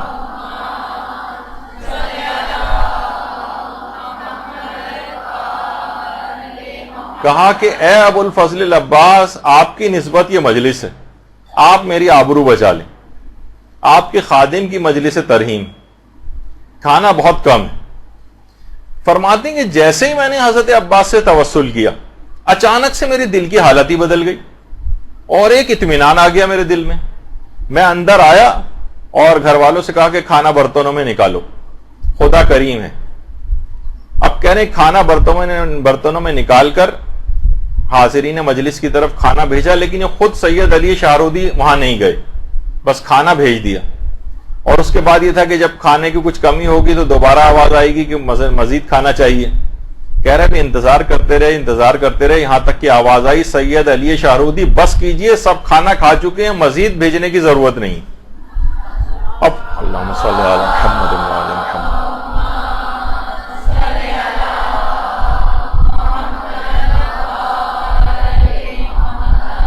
سید علی شاہرودی فرماتے کہ میں حیران ہو کر، میرے سب گھر والے بھی حیران، میں بھاگا اندر گیا، دیکھا دسترخوان پہ جو برتن ہیں وہ کھانوں سے بھرے پڑے ہیں، اور وہ پتیلی جس میں یہ 7 آدمیوں کو کھانا تھا اس کے اندر بھی آدھا کھانا ابھی بھی بچا ہوا ہے.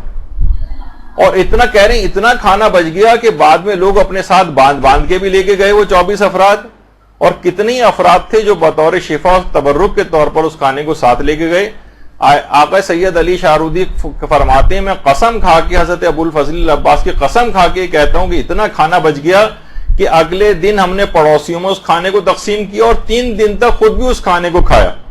اور فرماتے ہیں اس واقعے کی اس کے بعد اس قدر شہرت ہوئی کہ ہر سال اس کے بعد بن بلائے اتنے ہمارے گھر پہ عزادار جو ہے وہ آنے لگے اس مجلس میں شرکت کے لیے کہ اس کے بعد ہم 400 کلو گرام چاول اور گائے کا گوشت ہم پکوا کر اور مجلس اعضاء میں تبرک کے طور پر تقسیم کرنے لگے، اور کہنے لگے یہ نجف میں ہوتا تھا. اور اس کے بعد یہی سلسلہ اب ہم نے شاہرود کے اندر بھی یہ سلسلہ شروع ہو گیا ہے. یعنی اگر نیت خالص ہو تو اس مجلس اعضاء کے تبرک کے سلسلے میں اہل بیت کی طرف سے خود بھی الگ سے مدد آتی.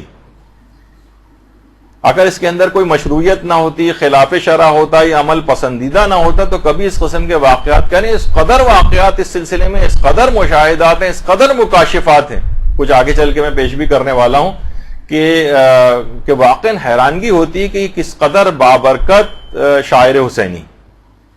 باقاعدہ اس سے جو واقعہ ابھی آپ نے سنا سید علی شاہرودی کا، یہ چہرہ درخشاں قمر بنی ہاشم ابو الفضل العباس علی ربانی خلخالی کی جو کتاب ہے، اور شاید سننے میں آ رہا ہے کہ شاید اس کا اردو ترجمہ بھی ہو گیا، اس تک کے اندر یہ واقعہ موجود ہے. تو بہرحال کیا ہے کہ نیت خالص ہونی چاہیے. تو ابھی ہم مسائل فقہ میں یہی چیز بیان کر رہے تھے کہ نیت بالکل خالص ہو، کوئی دنیاوی نیت نہ ہو، اور کوشش کیا یقیناً اس بات کو یقینی بنانا چاہیے کہ مال حلال سے تبرک ہونا چاہیے، مال حرام سے تبرک نہیں ہونا چاہیے. جو ہمارے گزرے ہیں عالم شیخ محمد حسین آل کاشف الغطا، یہ فرماتے تھے جملہ واقعتاً یہ بہت اہم ہے جملہ ان کا، کہ واجبات و حرام میں فاعل اور زمان و مکان کے اعتبار سے شدت ہوتی. یعنی ایک گناہ ایک عام شخص انجام دے، لیکن وہی گناہ کرنے والا کوئی عالم دین ہو، اس کی شدت زیادہ ہوگی. اور زمان میں کے اعتبار سے شدت آ جاتی. عام دنوں میں آپ کوئی گناہ کریں اور رمضان میں وہی گناہ کریں، شدت ہوگی. عام رات میں کوئی گناہ کریں اور معاذ اللہ شب قدر میں وہی گناہ کریں، شدت آ جائے گی. اسی طریقے سے مکان کے اعتبار سے شدت ہوتی. ہم گھر میں بیٹھ کر ایک گناہ کریں، لیکن وہی گناہ مثلا مسجد یا امام بارگاہ میں کریں. معاذ اللہ ثم معاذ اللہ وہی گناہ مثلا خانہ کعبہ کے صحن میں بیٹھ کر کریں. اکثر لوگ وہاں پہ کرتے ہیں، طواف لوگ کر رہے ہیں، تھک گئے، سب لوگ آپس میں بیٹھ گئے، ادھر ادھر کی باتیں شروع ہو گئی، تو خانہ کعبہ کے صحن میں بیٹھ کر غیبتیں ہونے لگتی. تو بہرحال شدت آ جائے گی، کیونکہ آپ نے جس جگہ آپ نے ایسا کیا ہے. اچھا بہت سے دیکھیے گناہ ایسے ہیں کہ وہ دوران نماز بھی انسان اس گناہ کے اندر مبتلا ہوتا ہے، جس کی ایک مثال علماء دیتے ہیں، مثلا مردوں کا داڑھی مونڈنا. ورنہ عام طور پہ دیکھیے جس وقت انسان نماز پڑھتا ہے اس وقت وہ غیبت نہیں کرتا، جھوٹ نہیں بولتا، کوئی اور حرام کام اس سے نہیں ہوتا. لیکن داڑھی مونڈا ہوا ہونا یہ خود ایک ایسا گناہ ہے جو دوران نماز ہو رہا ہوتا ہے. تو بہت ساری چیزیں دیکھیے ایسی، جیسے ہمارے ہاں مستحب ہے مثلا نکاح مستحب، اس نکاح کی تقریب کے اندر کتنے حرام کام ہو رہے ہوتے ہیں، شدت آ جائے گی. تو اسی طریقے سے جو مال حرام ہے، مال حرام یہ ایک ایسے اثرات رکھتا ہے کہ واقعتاً انسان، جو امام کہتے تھے نا کہ تم پر میری بات کا اثر اس وجہ سے نہیں ہو رہا ہے کیونکہ تمہارے پیٹ حرام سے بھرے ہوئے، اس کے بعد وہ حجت خدا کے قتل کرنے پر تیار ہو جاتا ہے اور واقعہ کربلا جیسا خونچ کا واقعہ نمودار ہو جاتا ہے. تو بہرحال اسی طریقے سے یہ جو تبرک ہے امام حسین کا، یہ ہر قسم کے مال حرام سے پاک ہونا چاہیے. کوئی چوری کا مال نہ ہو، کوئی فراڈ کا مال نہ ہو، کوئی حرام اسکیموں میں پیسہ لگایا ہوا اس کا پروفٹ آ رہا ہے وہ نہ ہو، کوئی سودی اسکیم کے پیسہ جو پروفٹ آ رہا ہے اس سے یہ والا تبرک نہ خریدا جائے. اسی طرح سے اگر کوئی خمس نہ نکلا ہوا مال ہے، اس مال کے اوپر خمس واجب الادا تھا اور اسی سے آپ نے مثلا تبرک خرید کے تقسیم ہو رہا ہے، یہ خود ایک حرام ہو جائے گا. یہ نہیں ہونا چاہیے. تو بہرحال آخری زمانے کی علامتوں میں سے یہی علامت بتائی گئی ہے روایت میں کہ اس زمانے میں آدمی اس بات کا خیال نہیں کرے گا کہ کہاں سے میرے پاس حلال سے آ رہا ہے یا حرام سے آ رہا ہے. یہ ایک بڑی ایک عالمیہ ہے کہ جس کی طرف اور ایک اور چیز بھی ہے جو آغا سیستانی سے بھی سوال کیا کہ یہ بھی حرام میں چلا جاتا ہے. بعض اوقات دیکھیے چندے جمع کر کر کے تبرک خریدا جاتا ہے، عام طور پر مساجد میں یا عام طور پر کچھ ایسے جو پروگرامز ہوتے ہیں. تو ضرورت سے زیادہ اگر جمع ہو جائے تو کیا کسی اور نیک کام پر خرچ کر سکتے ہیں اس چندے کو؟ عزاداری مثلا کھانا کھلانے کے لیے آپ نے تبرک کے پیسے چندے کے طور پر جمع کی، بچ گئے پیسے، تو فرمایا کہ نہیں، اسی چیز میں خرچ کرنا ضروری ہے. اسے امام حسین کی کسی اور مجلس میں استعمال کر لیا جائے لیکن کوئی اور نیک کام اس سے نہیں کیا جا سکتا. تو دیکھیے یہاں تک اس بات کی اہمیت ہے. تو چندے کے اندر بھی یہی سلسلہ ہے اسی طرح سے مثلا تبرک کے لیے اگر کسی نے خالصتاً تبرک کے لیے جمع کیا ہے تو جو بچ جائیں اس میں سے پیسے وہ اگلی کسی مجلس کے تبرک ہی میں استعمال ہوں. مثلا وہ پیسے اگر آپ نے تبرک کا کہہ کے جمع کیے ہیں تو تبرک میں استعمال ہوں گے. اس سے مثلا یہ نہیں کر سکتے کہ امام بارگاہ مسجد کی بکنگ کرانے کے جو پیسے ہوتے ہیں اس میں دے دیں. جو نیت سے جمع کیے ہیں اسی نیت سے ہی اس میں خرچ ہونے چاہیے. اور یہی جو بھی آیت اللہ شیخ جواد تبریزی جو تھے ان سے یہ سوال پوچھا گیا تھا اگر کوئی چیز سید الشہداء کے لیے وقف کی جائے تو اس کا مصرف کیا ہے؟ تو انہوں نے یہ فرمایا کہ اگر واقف نے اس بات کا تعین نہیں کیا تھا تو اسے عزاداری مجالس یا اطعام عزادارانی کے اندر خرچ کی جائے یا فقیر زائرین کی مدد کی جائے جو بیچارے اتنا مال نہیں رکھتے اور زیارت وغیرہ پہ جا رہے ہوتے ہیں ان میں خرچ کیا جا سکتا ہے. لیکن اس کے علاوہ کسی اور مقصد کے لیے خرچ نہیں ہو سکتا. تو اچھا بعض سی جگہوں پہ سننے میں آیا کہ بعض اوقات جو اس طرح کے پروگرامز ہوتے ہیں اس میں جو رضاکار وغیرہ پیسے جمع کر لیتے ہیں تو اس کے بعد جب وہ پروگرام ہو جاتا ہے اور پیسے بچ جاتے ہیں تو کیا کرتی ہے انتظامیہ کے جو رضاکاروں میں وہ تقسیم کر دیتی ہے کہ بھائی یہ پیسے بچ گئے آپ لوگوں نے ماشاءاللہ سے بہت کام کیا یہ پیسے ہم آپ میں تقسیم کر رہے ہیں. یہ نہیں کر سکتے, حرام ہے. کیونکہ سب لوگوں نے جو چندہ دیا ہے اس کام کے لیے وہ انہوں نے دیا ہے اس مخصوص کام کے لیے, مثلا تبرک کے لیے یا مجلس اعضاء کے لیے, لوگوں میں تقسیم کرنے کے لیے نہیں دیا ہے. تو جو لوگ اس طرح سے کرتے ہیں تو ان کے لیے پھر یہی ہے کہ اگر جب کسی سے چندہ مانگیں تو زیادہ بہتر یہی کہ پہلے سے ان سے اجازت لے لیں کہ بھائی جو پیسہ بچے گا ہم اس کو کسی بھی اچھے مصرف میں ہم پر آپ چھوڑ دیں, ہم کہاں خرچ کریں گے تو ہم وہاں پر اس کو خرچ کر دیں گے. دیکھیے یہ جب بھی کہا جاتا ہے کہ حلال اور پاکیزہ چیز وَكُلُوا مِمَّا رَزَقَكُمُ اللَّهُ حَلَالًا طَيِّبًا, جو سورہ مائدہ کی آیت ہے اس کے اندر یہی کہ آپ کو حلال اور طیب کے اندر سے کھانا ہے. تو اس طرح کی جو چیزیں ہیں کہ جس کے اندر حرام مکس ہو جاتا ہے تو دیکھیے حرام مال سے اگر کوئی تبرک ہوگا تو اس کی روحانیت اور معنویت بالکل ختم ہو جائے گی, بلکہ اس سے آثار وضع ہوں گے. یعنی بعض اوقات دیکھیے گناہ نہیں ملتا ہے لیکن آثار وضع ہو سکتے ہیں, یعنی اس کے جو اثرات ہوتے ہیں. جیسے اگر آپ کو پتہ نہ چلے کہ جناب اس کھانے کے اندر مثلا کوئی نجاست ہے یا زہر ملا ہوا ہے تو اگرچہ گناہگار نہیں ہوں گے کیونکہ ہمیں پتہ نہیں تھا, لیکن ممکن ہے کہ اس کے معنوی اثرات ہوں اس کے. اچھا بعض اوقات یہ ہوتا ہے دیکھیے اس میں گیوی فقہی مسئلہ بتا دیا جائے کہ مثلا ہم کسی کے گھر یا مجلس اعضاء کے اندر گئے اور ہمیں معلوم ہے کہ جو مجلس اعضاء برپا کر رہا ہے اس کی اکثر آمدنی جو ہے نا حرام پر مشتمل ہوتی, یہ مثلا رشوتیں لیتا ہے یا اس کا فلاں حرام چیز کا بزنس ہے. تو لوگ یہ کہتے ہیں پھر ہماری ذمہ داری کیا ہے جو تبرک تقسیم ہو رہا ہے کھانے کے اعتبار سے. تو دیکھیے اگر کوئی شخص حرام بھی کماتا ہے تو آپ کو یہ پتہ نہیں ہوتا کہ یہ والا جو اس نے تبرک کا اہتمام کیا ہے یہ کس مال سے کیا, ہمیں 100% یہ بات پتہ نہیں ہوتی. تو حالت شک میں ویسے بھی اس کو کھانے کی اجازت جب تک یقین نہ ہو. ہاں اگر بالکل یقین ہمیں پتہ ہے کہ یہ ابھی فراڈ کر کے وہی پیسہ لے کر آیا ہے یا اس نے رشوت کے طور پر مثلا یہ چاول کی بوری جو ہے لی ہے فلاں شخص سے اور اسی سے ہی تبرک تقسیم کروا رہا ہے تو ایک الگ مسئلہ ہو سکتا ہے. لیکن عام طور پر لوگوں کو اس بات کا پتہ نہیں ہوتا, معلوم ہے کہ یہ شخص حرام کماتا ہے, اب یہ پتہ نہیں کہ یہ والا تبرک اس نے کس پیسے سے لیا ہے, تو حالت شک میں اس تبرک کو کھا سکتے ہیں اور اس میں کوئی حرام نہیں. اچھا اب ایک اور بھی مسئلہ یہ ہے کہ اکثر افراد فقہی مسئلے میں یہ بھی آتا ہے ڈبل تبرک لیتے ہیں. ہاں اگر اس سے اجازت آپ لے لیں اور دوبارہ ریکویسٹ کر کے لے لیں اس میں تو کوئی حرج نہیں, ورنہ ڈبل تبرک لینا دوبارہ لائن میں آ کر لگ جانا, تو اگر بانی مجلس کی اجازت سے اگر آپ لے رہے ہیں ڈبل تبرک تو اس کے اندر تو یقیناً کوئی حرج نہیں ہے, لیکن اس کو بتائے بغیر عام طور پر لے رہے ہیں اور عام طور پر اس کو ایک ذرا جو بانی مجلس ہوتا ہے تھوڑا سا وہ پریشان بھی ہوتا ہے کہیں تبرک کم نہ پڑ جائے, اور اس کو عموماً یہ چیز پسند نہیں آتی کہ لوگ ڈبل آ کر تبرک لیں. تو اگر شک ہے آپ کو کہ پتہ نہیں وہ تیار ہے یا تیار نہیں ہے تو اس سلسلے میں دوسری دفعہ بھی آ کر تبرک لینا یہ جائز نہیں ہوگا.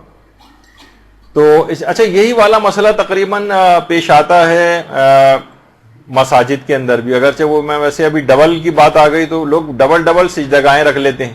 مساجد میں اکثر جہاں رش زیادہ ہوتا ہے وہاں پر اکثر کم پڑ جاتی ہیں سجدگاہیں, تو لوگ کبھی پتے لے رہے ہوتے ہیں, کبھی کاغذ پہ سجدہ کر رہے ہوتے ہیں, کبھی لکڑی کے اوپر کر رہے ہوتے ہیں. تو مساجد میں اگر ڈبل سجدگاہ جو ہے کوئی شخص لے کے رکھے گا، ناک کے نیچے بھی اس نے سجدگاہ کہا کہ مستحب ہے تو میں دو رکھوں گا، ایک ناک کے نیچے ایک پیشانی کے نیچے، تو بعض اوقات یہ بھی حرام تک پہنچ سکتا ہے اور نماز میں بھی اشکال آ سکتا ہے. تو بہرحال اس بات کی ذرا اہتمام ہونا چاہیے کہ آپ تحقیق کر لیں اس سلسلے میں. اچھا، اسی طرح سے ایک سوال یہ ہوتا ہے کہ کیا غیر شیعہ افراد کو تبرک دیا جا سکتا ہے؟ غیر شیعہ افراد کو، تو اس کا جواب ہے کہ جی ہاں، غیر شیعہ افراد کو بھی تبرک دینے کی بالکل اجازت ہے.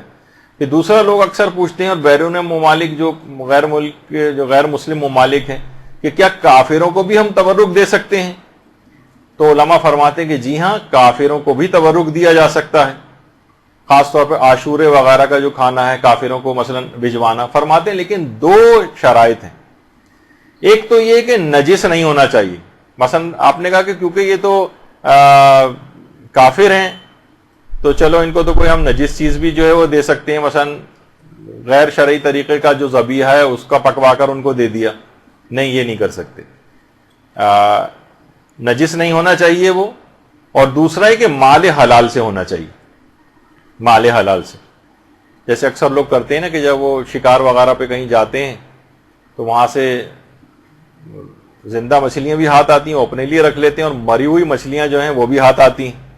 تو بہت سے لوگ جو شہر سے باہر سے آ رہے تھے مری ہوئی مچھلیاں ساتھ لے لیتے ہیں کہ راستے میں جو پولیس والے وغیرہ ملیں گے اور وہ مانگیں گے کہ رشوت کے طور پر، تو ان کو مری ہوئی مچھلیاں پکڑا دیتے ہیں کہ مال حرام تو ویسے بھی کھانا ہے رشوت کے طور پہ، تو چلو مری ہوئی مچھلی کھلا دی جائے انہیں.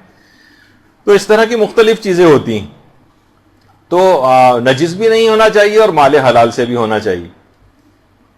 اچھا، ایک اور بھی ایک مسئلہ اس کے اندر یہ ہے کہ اگر کسی نے نظر کی ہے باقاعدہ کسی معین دن پر یا معین جگہ کی، تو پھر وہاں اس کے مطابق ہی عمل کرنا ضروری ہے. مثلا کوئی کہے کہ میں عاشور کے روز نظر کرتا ہوں، منت مانتا ہوں کہ عاشور کے روز مثلا میں کھانا کھلاؤں گا، تو پھر وہ جو کھانا کھلانے کا کسی اور دن نہیں چلے گا، اسے عاشور کے روز ہی کھلانا ہوگا کیونکہ معین دن کی نظر مانی ہے اس نے. یا اکثر لوگ جو زیارات پہ جاتے ہیں اور سید محمد کے جو روزے کے اوپر جاتے ہیں، تو اگر انہوں نے نظر کی کہ میں سید محمد کے روزے پر جب بکرا ذبح کرواؤں گا، تو اس نظر کو وہیں پورا کرنا ضروری ہوگا. چاہے آپ وہاں سے آ جائیں، جب آپ کا کام ہو جائے تو وہ پیسے وہاں بھجوا دیں جو وہاں پر ہی جانور ذبح ہو.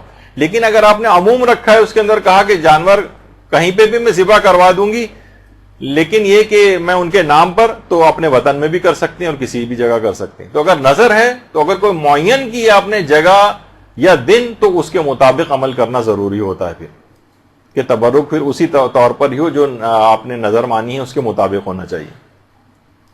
اچھا، اب اس کے بعد ایک مسئلہ اس کے اندر یہ آتا ہے. ہاں، ایک سوال یہ بہت آتا ہے، یہ بیچ میں ایسے ہی آ گیا، اگر جو ہمارے اس سے متعلق نہیں تھا. یہ اتنا زیادہ یہ سوال پوچھا گیا تھا کہ میں نے سوچا کہ اسی میں سوال بھی ڈال دیجیے. کیا قربانی کے گوشت پر نیاز دی جا سکتی ہے؟ تو جی ہاں، دی جا سکتی. اتنے ہزار لوگوں نے سوال پوچھا کہ جو ہے اس کو سوچا کہ اس کو الگ سے بھی بیان کر دیا جائے. قربانی کے گوشت پر بھی نیاز ہو سکتی ہے. اچھا، اب ایک مسئلہ بہت پیش آتا ہے جس پر بڑا اعتراض ہوتا ہے کہ تبرک کتنا پکوایا جائے یا کتنا بنوایا جائے. اچھا، بعض لوگ اعتراضات کرتے ہیں کہ جناب مجالس اعظم بہت اسراف ہونے لگا. تو کیا یہ جو زیادہ پکوانا ہے یہ اسراف میں شمار ہوتا ہے یا تبرک کا زیادہ اہتمام کرنا اسراف میں ہے؟ دیکھیے، پہلی بات تو یہ ہے کہ اسراف میں اور تبذیر میں ایک فرق ہے. ہمارے تو عام طور پہ لوگ ایک ہی لاٹھی سے ہانکتے ہیں چیزوں کو. اسراف الگ چیز ہوتا ہے اور تبذیر الگ چیز ہوتا ہے. اسراف کیا ہے؟ ضرورت کے موقع پر زیادہ خرچ کرنا.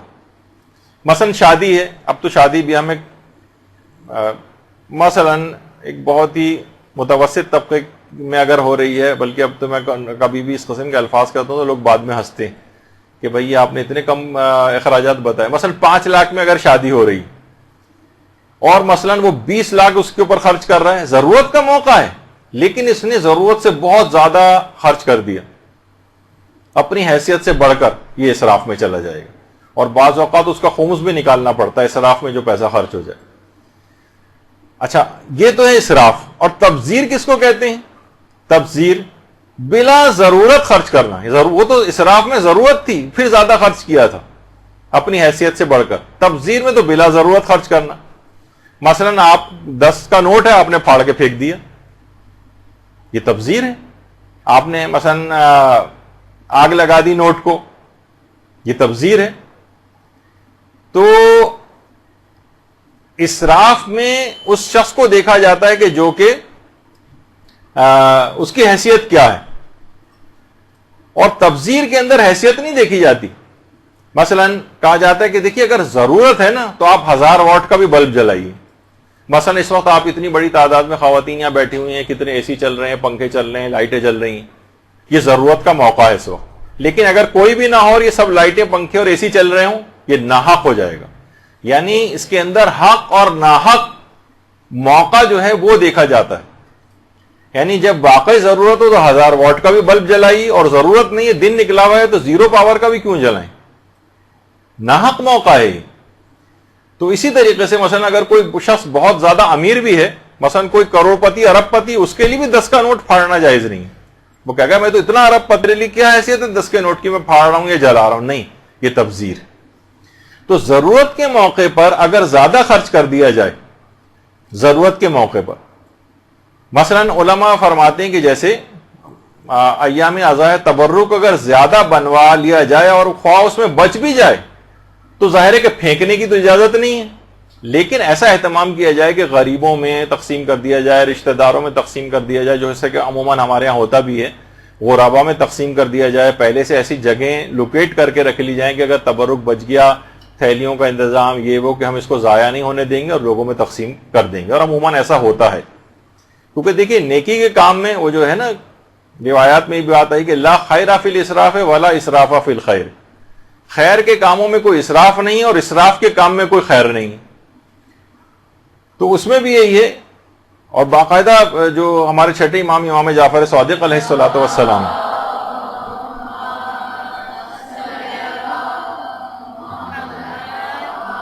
ان کی ایک روایت علامہ رضی الدین طبرسی نے اپنی کتاب مکارم الاخلاق کے اندر لکھی کہ اگر کوئی شخص کسی مومن کو کھانا کھلانے پر 1000 درہم بھی خرچ کر دے تو یہ اسراف نہیں. دیکھیے ایک چیز لوگ عام طور پر یہ کلچر کے اعتبار سے بھی بہت فرق ہو جاتا ہے. دیکھیے مہمان کا احترام, وہ جو ایک صاحب تھے انہوں نے کہا کہ جناب ایک مہمان ان کے گھر آئے, انہوں نے دال روٹی رکھ دی. کہا کہ دیکھیے وہی ہے نا کہ جو اپنے لیے پسند کرو وہی مسلمان بھائی کے لیے پسند کرو, تو ہمارے گھر دال روٹی تھی تو آپ کے لیے بھی یہ انتظام ہے. تو انہوں نے یہی کہا کہ جھوٹوں پر تو خدا کی لعنت ہے ہی, لیکن اتنے سچوں پر بھی اللہ کی لعنت ہو. تو بہرحال یعنی مہمان کو جب آپ کبھی گھر پہ بلاتے ہیں تو اس کے لیے اہتمام کریں, چاہے اس کے بعد کھانا بچ جائے, ٹھیک ہے, اس کو ضائع کر کے پھینکے نہیں کوڑے میں, اس کا کوئی انتظام ہو, اپنے پاس فریز کر کے رکھ لیں, کسی ملازم کو دے دیں, کسی جگہ بھجوا دیں, کہیں تقسیم کروا دیں. لیکن مہمان کے لیے اچھا سے کھانے کا انتظام کرنا, زیادہ مقدار میں کھانے کا انتظام کرنا, اس میں اسراف نہیں. امام فرماتے ہیں کسی ایک مومن کو کھانا کھلانے میں بھی اگر 1000 درہم خرچ ہو جائیں, اس زمانے کے 1000 درہم, ابھی بھی 1000 درہم کے معنی ہیں کہ 1000 درہم جو ہیں وہ کتنی بڑی جو ہے وہ, اگر آپ موجودہ زمانے کے اعتبار سے دیکھیں تو اس کی مقدار ہو جاتی. تو بہرحال اس میں اسراف نہیں. اچھا بہت سے لوگ دیکھیں عرب جو معاشرے ہیں اس میں اکثر آپ دیکھتی ہیں کچھ تو واقعتاً اسراف وغیرہ بہت ہوتا ہے. یہ بھی اگر مثلا پھینکا نہ جائے اور غریبوں میں تقسیم کر دیا جائے دعوت کے بعد تو اسے بھی اسراف نہیں کہیں گے.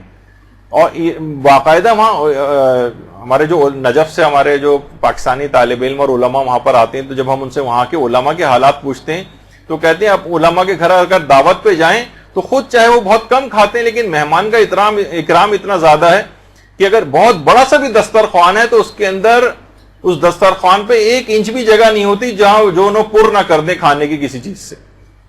یعنی مہمان کا ایک اکرام ہے, ٹھیک ہے, ضائع نہیں کیا جائے, یہ تو بات بالکل برحق ہے, ضائع کرنا حرام ہے, وہ اس میں شمار ہو جائے گا, وہ تو تبذیر میں چلا جائے گا کہ آپ اس طرح سے کھانا پھینک کر ضائع کر رہے ہیں. لیکن اس کے اندر کوئی اسراف نہیں. حضرت ابراہیم کے متعلق یہ بات ملتی ہے کہ مہمان کے لیے کثیر مقدار میں کھانا پکواتے تھے, اور بچ جائے, اگر ہمارے ساتھ بھی ہے کہ اگر بچ جائے تو ان کی بھی سیرت یہ تھی کہ خود استعمال کرتے تھے یا دیگر افراد کو دے دیتے تھے. بہرحال اس کو پھینکنا کسی جگہ جائز نہیں. جب بھی جو قرآن کی آیت بھی ہے کہ کلو وشربو ولا تسرفو، کھاؤ پیو لیکن اسراف نہ کرو، یعنی پھینکو ایکو نہیں، ضائع نہیں کرو. اور بلکہ روایت میں آیات میں یہ بات بھی آئی ہے کہ نہ تو اتنا کم کرو کہ بالکل ہی اپنے ہاتھوں کو گردن سے باندھ لو، نہ اتنے زیادہ اس کو کر دو کہ بالکل یہ معاملہ آپ کے ہاتھ سے نکل جائے. اتنا زیادہ آپ نے اسراف کر دیا اور کہ اس کے اندر حرام وغیرہ تک بات پہنچ جاتی. تو اکثر ایسا بھی ہوتا ہے کہ دیکھیے فقہی مسائل کے اندر بھی آتا ہے کہ اکثر لوگ جو ہے مجالس مساجد کے اندر افطاریوں اور سحریوں کا انتظام کرتے ہیں اور اس میں سے بہت تعداد بچ جاتی ہے. تو مجالس اور امام بارگاہوں کے اندر جو اس طرح سے ہو جائے اور چیزیں بچ جائیں، دیکھیے تبرک اگر بچ جائے تو کیا کرنا چاہیے؟ تبرک اگر بچ جائے تو دیکھیے اگر وہ تبرک کسی کی شخصی ملکیت تھا تو جو صاحب غذا ہے اس سے آپ اجازت کے بغیر کسی کو نہ دیا جائے. مثلا کسی سے اگر آپ نے شخصی طور پر ڈونیشن لیا تھا اور وہ بچ گیا تبرک، تو آپ کو چاہیے کہ اس سے شخصی طور پر اجازت لیں، حتیٰ کہ آپ ادھر ادھر لوگوں میں تقسیم بھی اس کی اجازت کے بغیر نہیں کر سکتے. کیونکہ ممکن ہے کہ وہ چاہتا ہو کہ بھائی یہاں پر کھانا کھلا دیں، جو بچ جائے ٹھیک ہے میں وہ گھر لے جاؤں گا، اپنے گھر والوں کو دوں گا، اپنے پڑوسیوں کو دے دوں گا، اپنے رشتہ داروں کو دے دوں گا، اور آپ کو اس کی نیت پتہ نہیں. تو یہ تبرک اس کی اجازت کے بغیر کسی اور کو نہیں دیا جا سکتا، جو غریبوں کو بھی نہیں دیا جا سکتا. ہاں اس کو اگر نیت کا پتہ چل جائے تو ایک الگ بات. اچھا دوسری اس کی اجازت ہو تو ایک الگ بات.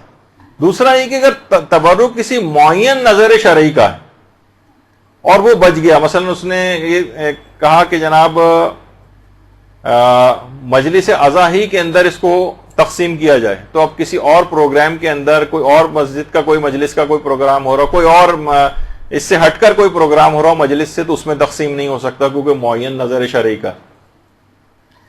اچھا کئی افراد کے چندہ دینے والے بہت سارے افراد ہیں تو سب کی اجازت ہونی چاہیے، یا تو ان کی اجازت سے کسی دوسری جگہ پر خرچ کریں. مثلا اگر ہم نے خود ہی چندہ دیا ہے اور تو ہم کہیں پہ بھی اس کو تقسیم کروا سکتے ہیں، اور جتنے لوگوں نے چندہ دیا ہے ان سب کی اجازت ہونی چاہیے.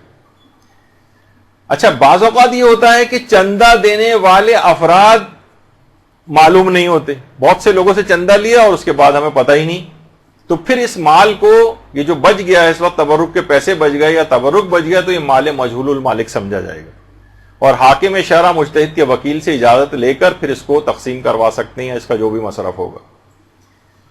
سب سے بہتر تو یہ کہ جس وقت بھی چندے وغیرہ کام، کیونکہ یہ بہت اس کے سوالات بھی آتے ہیں، ہم نے دیکھا ہے علماء سے بھی پوچھے جاتے ہیں، مدرسے کے بھی اس پہ سوالات بہت آتے ہیں کہ اس طرح سے جو پیسہ بچ جاتا ہے اسے کیا کیا جائے. تو چندہ دینے والے افراد اگر نامعلوم ہیں تو حاکم شرع سے رابطہ کر کے ان سے اس پیسے کا مصرف معلوم کر لیا جائے. اچھا اب بہتر تو یہی کہ جس وقت چندہ لے رہے ہیں ان سے اسی وقت اجازت لے لی جائے کہ بھئی آپ دے رہے ہیں، جو بچ جائے گا ہم فلاں فلاں چیز میں استعمال کر لیں گے، تو پھر کام ٹھیک ہو جائے گا. اچھا پھر ایک سوال، آیت اللہ شبیری زنجانی ہمارے جو ایک مرجع ہیں اس وقت ماشاءاللہ حیات ہیں، ان سے بھی یہ سوال پوچھا گیا کہ تبرک وغیرہ کے سلسلے میں جو پیسے ہیں بعض اوقات وہ بچ جاتے ہیں، تو کیا ہم یہ کر سکتے ہیں کہ مسجد یا امام بارگاہ کا مائک خرید لیں؟ اس سے مائک وہ بھی تو ضرورت ہوتی ہے نا مجلس کے لیے، تو انہوں نے منع کر دیا نہیں، تبرک کے لیے اگر آپ نے لیا ہے تو اسی مصرف میں اس کو استعمال ہوگا، اس سے کسی اور مصرف میں اس کا استعمال نہیں ہو سکتا. پھر ایک سوال یہ ہوتا ہے کہ مساجد میں کیا کھانا کھلانا جائز ہے؟ مثلا بہت سے امام بارگاہیں چھوٹی ہیں، مسجد کے ہال بھی استعمال ہونے لگتے ہیں، اس کے بعد کھانا لگ رہا ہے، مسجد کے اندر بھی کھانا لگنا شروع ہو گیا اور دسترخوان بچھنے لگے. تو علماء فرماتے ہیں کہ 3 شرطیں پوری ہونی چاہیے.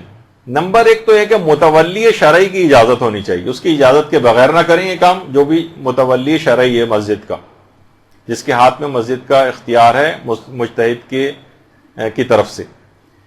اور دوسرا یہ ہے کہ مسجد کو گندا اور خراب نہ کیا جائے. عام طور پہ ہم دیکھتے ہیں کہ مساجد کے اندر افطار وغیرہ کا انتظام ہو تو ہر قدم پہ ایک گٹھلی پاؤں کے اندر چپکی ہوئی ہوتی، یعنی کسی پلیٹ کے کارنر میں ایک وہاں نہیں رکھتے بلکہ ایسی کھایا اور وہیں پر پھینک دیا. مسجد کو اس طرح سے گندا کرنا یہ بھی جائز نہیں ہے. اور نمازیوں کے لیے کوئی مزاحمت ایجاد نہیں ہونی چاہیے. مثلا وہ بیچارہ نماز پڑھنے کے لیے آ رہا ہے, ہر طرف دسترخوان بچھے ہوئے, لوگ کھانا کھا رہے ہیں, نماز پڑھنے کی اسے کوئی جگہ نہیں مل رہی. ایسا نہیں ہو.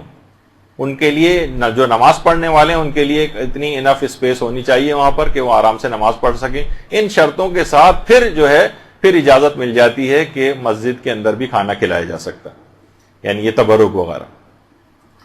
اچھا, پھر یہ کہ اگر بالفرض زیادہ پکوا لیا جائے, ضرورت سے زیادہ اس کا اہتمام ہو جائے, تبرک کی جتنی ضرورت ہوتی ہے اس سے زیادہ, تو باقاعدہ علماء کی سیرت میں ملتا ہے کہ ایک مومن ہے صادق رفیعی, وہ سناتے ہیں کہ ایک دفعہ مسجد میں مائکرو فون لے کر کسی مولانا نے باقاعدہ اعلان کرنا شروع کر دیا تھا, اور کھانا جو پکوانے والے ہیں ان کی بڑی مذمت کی تھی کہ کھانا آپ لوگ بہت زیادہ پکوا لیتے ہیں, کم پکوایا کریں وغیرہ, اور لوگوں میں بانٹنا پڑ جاتا ہے, اور اتنا تقسیم کرنے کی کوئی ضرورت نہیں.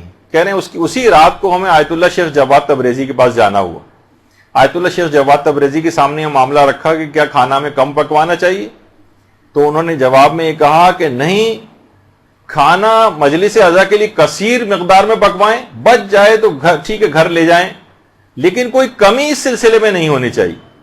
دیکھیے, دینے والے مجلس عزا کے تبرک کے لیے دل کھول کر دیتے ہیں, پکانے والے دل کھول کر پکاتے ہیں, کھانے والے بھی اپنے طور پر کھاتے ہیں, لیکن معترضین کے پیٹ میں بلا وجہ کا ایک مرور اٹھ رہا ہوتا ہے. ان کو نہ ایک پیسہ دینا ہے, بلکہ کھانا کھانے والے میں تو وہ شمار ہوتے ہیں, پیسہ دینے والوں میں نہیں ہوتے, لیکن اعتراض سب سے زیادہ بڑھ کر وہی لوگ کر رہے ہوتے ہیں.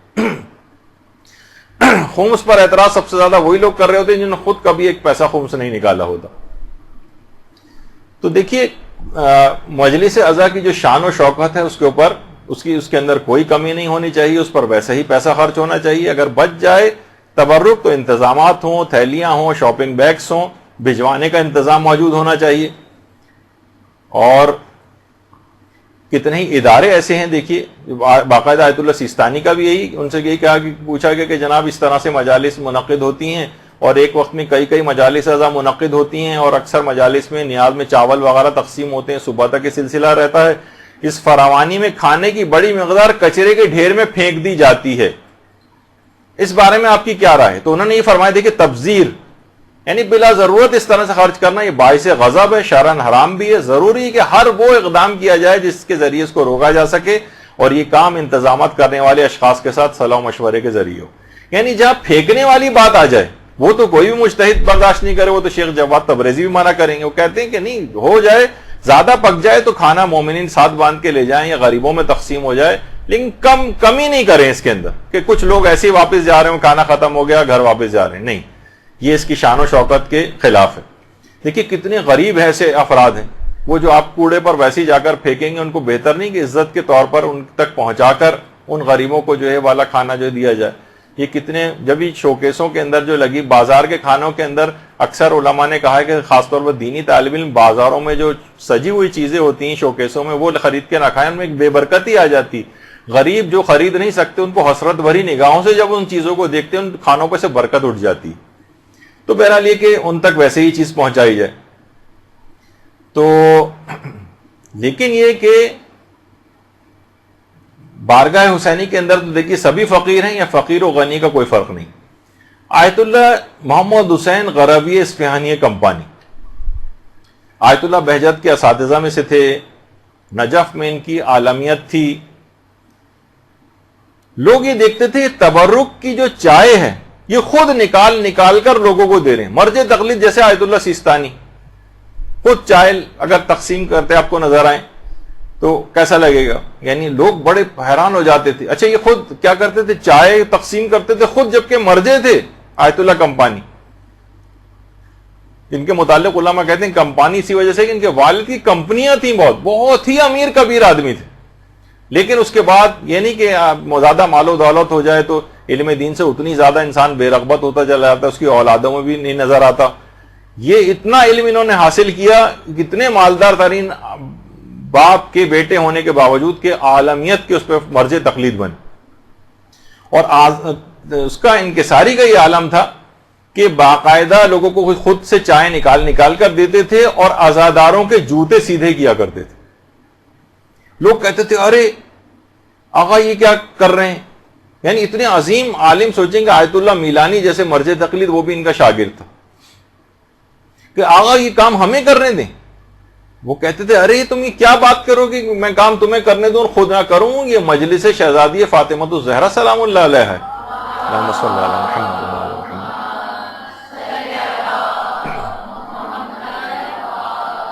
ارے یہ مجلس امام مظلوم علیہ الصلوۃ والسلام ہے، ممکن ہے کہ میری نماز شب قبول نہ ہو، ممکن ہے کہ میرے دیگر اعمال قبول نہ ہو، مگر یہ عمل تبرک کی تقسیم یہ اور مجلس اعضاء میں عزاداری کی خدمت یہ لازماً قبول ہوتی. میں اس کام کو کیسے چھوڑ دوں، میں اس کام کو ترک نہیں کر سکتا.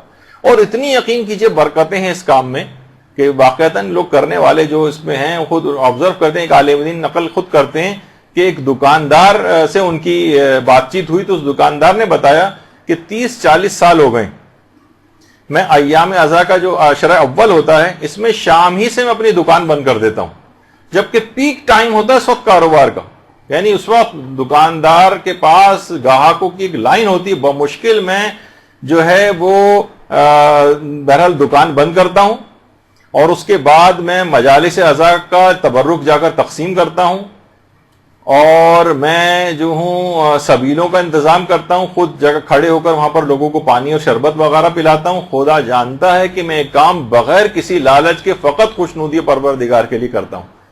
اور اس نے خود بتایا ان عالم دین کو کہ اس کاروبار کی اس میرے اس عمل سے اگرچہ میں دکان بند کرتا ہوں، پیک آورز میں دکان بند کر کے جاتا ہوں، اس قدر برکت اللہ نے میرے کاروبار میں اس کے بعد سے دی کہ دکان ہر وقت میری گاہکوں سے بھری رہتی ہے، بمشکل گاہکوں کو دکان سے باہر نکال کے دکان بند کرنا پڑتی. اللہم صلی علی محمد وعلی محمد.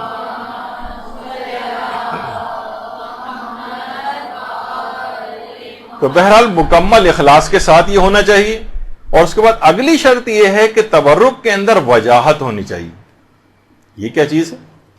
یعنی اس کے اندر کوالٹی ہو، کمن اور کیفن دونوں، یعنی کوانٹٹی کے اعتبار سے بھی کوالٹی کے بھی اعتبار سے. ایک تو کوانٹٹی کے بھی اعتبار سے یا کوالٹی. جیسے میں نے ایک دفعہ سنایا تھا کبھی کسی کلاس میں واقعہ کہ انڈیا کے کسی علاقے کے اندر یعنی باقاعدہ اگر 15 منٹ کی مجلس ہے تو وہ نمک پارے کی ہوتی، اور اگر 25 منٹ کی ہے مثلا تو اس میں بند وغیرہ تقسیم ہوتے ہیں، اور اگر آدھے گھنٹے کی ہے تو اس کے اندر جو ہے باقر خوانی یا کوئی اور اس طرح کی چیز تقسیم ہوتی، اور اس کے بعد اگر 1 گھنٹے کی ہے، پونے گھنٹے کی ہے تو اس کے اندر بریانی تقسیم ہوتی. تو ایک دفعہ 15 منٹ کی مجلس تھی تو مولانا پڑھتے پڑھتے 15 منٹ سے 25 منٹ پہ نکل آئے تو حاضرین میں سے کسی نے کہا نمک پارے کی ہے مولانا صاحب. تو لوگ جو ہیں اس قسم کی چیزیں جو ہیں وہ انہوں نے منسوخ کر دی ہیں. اس سے کیا ہے یعنی کمن اور کیفن کیفیت کے اعتبار سے بھی اس کے اندر ایک وجاہت ہونی چاہیے اور کوانٹٹی کے اعتبار سے بھی اس کے اندر وجاہت ہونی چاہیے، کیونکہ امام حسین وجی ہیں. علماء فرماتے ہیں کہ دیکھیے امام وجی ہیں اور ان کے اندر یا وجیحن عند اللہ اشفع لنا عند اللہ جو آپ پڑھتی ہیں وہ یہی تو کہتی ہیں دعائے توسل کے اندر کہ آپ کا مقام، آپ اتنے وجی ہیں، مقام آپ کا پروردگار کی بارگاہ میں بہت بلند ہے. تو ان کے تبرک میں بھی وہی چیز ہونی چاہیے، یعنی اس تبرک کو پریزنٹیبل ہونا چاہیے. اب دیکھیے آپ کے سامنے عام سبیلیں بھی ہوتی ہیں اور ایک یہ سبیل آپ کے سامنے کتنے عالیشان طریقے سے سبیل کو سجایا گیا ہے، کس طرح سے پھول اس کے اندر جو ہے وہ رکھے گئے ہیں، یعنی پورے ایک عزت احترام کے ایک امام حسین کے نام پر کوئی چیز ہو رہی ہے. تو ہمارے یہاں عام طور پر دیکھیے بڑا عجیب و غریب مجھے بہت سی چیزیں کہنی پڑتی ہیں کہ مجالس میں عام طور پر بہت سی جگہوں پہ خیر اب بہتری آئی ہے، لیکن صرف امام حسینی کی بات نہیں، مسجدوں کے اندر آپ جائیں کولر لگے ہیں، ان کے ساتھ اسٹیل کا ایک گندا سا گلاس زنجیر کے ساتھ بندھا ہوا، اس میں زنگ لگا ہوا، اسی کے اندر آپ جو ہے پانی پئیں. عام طور پر جو چائے کے کپس وغیرہ ہوتے ہیں دیکھا ہے میں نے مختلف جگہوں پہ چائے تقسیم ہوتی ہے، کپوں کے سب کنارے ٹوٹے ہوئے ہیں. اسٹیل کی جو پلیٹیں عام طور پر ہوتی ہیں ان کو دھویا بھی صحیح سے نہیں جاتا ہے، چکنی پلیٹیں چکنے چمچے وغیرہ دیے جا رہے ہوتے ہیں. امام حسین وجی ہیں، ان کے لیے تمام تبرکات کا جو انتظام ہونا چاہیے وجی انداز میں ہونا چاہیے. کوشش آپ یہ کریں، کھانے دیکھیے پک رہے ہیں، یہ آپ کے سامنے جو تصویر ہے، آپ تو بس آرڈر کر کے آ گئے، وہ کتنے گندے طریقوں سے کھانے وہ لوگ پکا رہے ہوتے ہیں. پائپ کے ذریعے اس کے اندر پانی ڈال رہا ہے کوئی بھی گندا سا غلط طریقے سے، اس کے بعد پک کے آ جاتا ہے، آپ بھی سوچتے ہیں بس کون اس میں زیادہ تحقیق کرے. تو ایسا نہیں ہونا چاہیے. دیکھیے کوشش کریں کہ ڈسپوزیبل کپس استعمال کر لیں. اب لوگوں کی طرف فطرتیں ذرا نفیس ہو گئی ہیں، بہتری کی طرف وہ جاتے ہیں، کراہیت کرتے ہیں. کیوں گندے کپوں کے اندر ایک کے دوسرے کو تیسرے، بہت سی بیماریاں بھی بعض اوقات لگ جاتی ہیں اس انداز سے، گندے کھانوں کی وجہ سے یا گندے برتنوں کی وجہ سے. تو آپ دیکھیں کہ بہت سی جگہوں پر جہاں اس کا اچھا اہتمام ہوتا ہے تو باقاعدہ جو پلاسٹک کی گلوز پہن کر چیزوں کو جو ہے وہ سرو کیا جاتا ہے. اور یہ آپ دیکھ رہے ہیں کہ خود ائمہ کے حرموں میں یا جو اچھی جگہ ہیں بعض اوقات وہاں پر سب نے پلاسٹک کی گلوز وغیرہ پہنے ہوئے ہیں، حتیٰ کہ جو ہیں وہ میڈیکل ماسک وغیرہ لگائے ہوئے ہیں تاکہ اس کے اندر کسی بھی طرح کے کوئی جراثیم یا وہ اس طرح سے نہ جائیں. تو اچھے طریقوں سے، پریزنٹیبل طریقے سے بھی سب چیزیں ہو سکتی ہیں. اچھا، کھانوں میں اگر آپ دیکھیں تو مضر صحت چیزیں، انتہائی چکنے قورمے، اور وہ جس کے اندر گھی اور تیل اتنا زیادہ ہوتا ہے کہ ہر شخص، اتفاق سے بھی پچھلے دنوں ہی اتنے زیادہ میرے پاس اس قسم کے فون آئے کہ ظاہر ہے کہ میڈیکل سے بھی ہمارا جو واسطہ ہے، تو لوگ عام طور پر جو رشتہ دار وغیرہ جو فون کرتے ہیں، اتنی بڑی تعداد میں لوگوں کے پیٹ خراب ہوئے، کسی کو موشن لگے ہوئے ہیں، کسی کے پیٹ میں درد ہو رہا ہے. کیا ہے کہ انہی کھانوں کی وجہ سے کسی کو بے تحاشا ایسیڈیٹی ہو رہی. آپ امام کے نام پر لوگوں کو چیزیں کھلا رہے ہیں، ان کو مضر صحت چیزیں کھلا رہے ہیں، ان کے کولیسٹرول لیول بڑھ رہے ہیں، وہ بیمار ہو رہے ہیں، دل کے مریض بن رہے ہیں، ان کے تیزابیت ہو رہی ہے، ان کی کوالٹی آف لائف خراب ہو رہی ہے. کیا کیا جا رہا ہے؟ یعنی امام کے نام پر کھانا اس انداز کا ہونا چاہیے کہ جو کہ مضر صحت نہ ہو، سستے ترین گھی اور تیل نہ ہو. خیر اب اس پہ بھی آگے چل کر بات آئے گی کہ آلٹرنیٹ کیا بہتر چیز ہونی چاہیے. پھر یہ کوشش یہ کریں کہ پریزنٹیبل طریقے سے عزت کے ساتھ لوگوں کو دیں. تبرک بھی اگر آپ تقسیم کر رہے ہیں ایک عزت کے ساتھ، احترام کے ساتھ، جو دیکھیے کہ یہاں تک بھی یہ چیز ملتی ہے کہ لا تبطلوا صدقاتکم بالمن والاذى، اپنے صدقات کو باطل نہ کرو اے ایمان والو، منت رکھ کر اور اذیت دے کر. تو بعض اوقات یہ ہوتا ہے کہ انسان بڑا گھمنڈی ہو کر، اس میں بہت ساری چیزیں ہیں کہ منت رکھ کر اور اذیت دے کر باطل نہ کرو اپنے صدقات کو. اس کے کیا معنی ہے، اس کی تفصیل میں تو ابھی میں نہیں جا رہا. بہرحال اس کے اندر ایک یہ بھی ہے کہ اس پہ بڑا احسان رکھ رہے ہیں، بڑے گھمنڈی انداز میں دے رہے ہیں. ایک دفعہ خود ایک بڑی مجلس اعضاء میں خود شریک تھا، اور اس کے بعد وہاں تبرک تقسیم ہو رہا تھا، شیر مال وغیرہ تقسیم ہو رہے تھے، میں بھی لائن میں لگ گیا. تو یقین کیجئے کہ وہ جو افراد تبرک تقسیم کر رہے تھے، وہ جتنا رعونت کے ساتھ، گھمنڈ کے ساتھ، تکبر کے ساتھ لوگوں پہ چلا رہے ہیں، چیخ رہے ہیں، لائن میں لگو فلاں یہ وہ، یعنی توہین آمیز ایک طریقہ تھا ان کا. ایسا نہیں ہونا چاہیے. تو اور نہ ہی اس کے اندر کوئی تفاخر ہونا چاہیے. مثلا بعض اوقات ہوتا ہے کہ اکثر لوگ جب وہ مجلس کے اعضاء گھر میں ہوتی ہے تو کچھ غریب لوگ آنے لگتے ہیں مانگنے کے لیے، تو آپ کوئی بات نہیں، ان کو ڈانٹ کر نہ بھگائیں، کچھ زیادہ بنوا لیں، 40-50 تبرک زیادہ بنوا لیں، جو لوگ آئیں ان کو بھی دے دلا کے رخصت کر دیں.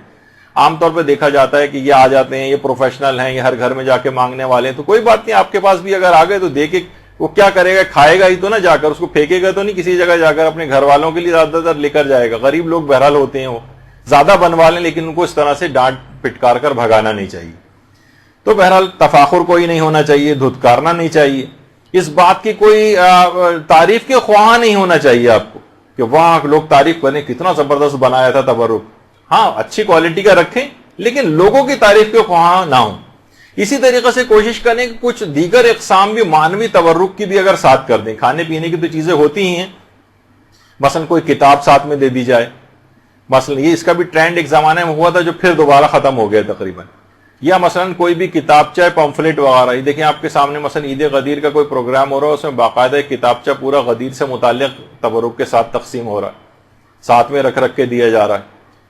تو اس طرح کی کوئی بھی چیز، چاہے وہ کچھ خاص عملیات ہوں، لوگوں کی رزق بڑھانے کے طریقے، کچھ مسائل دینیاں، کچھ احادیث کے کوئی کتابچہ، کوئی پمفلٹ.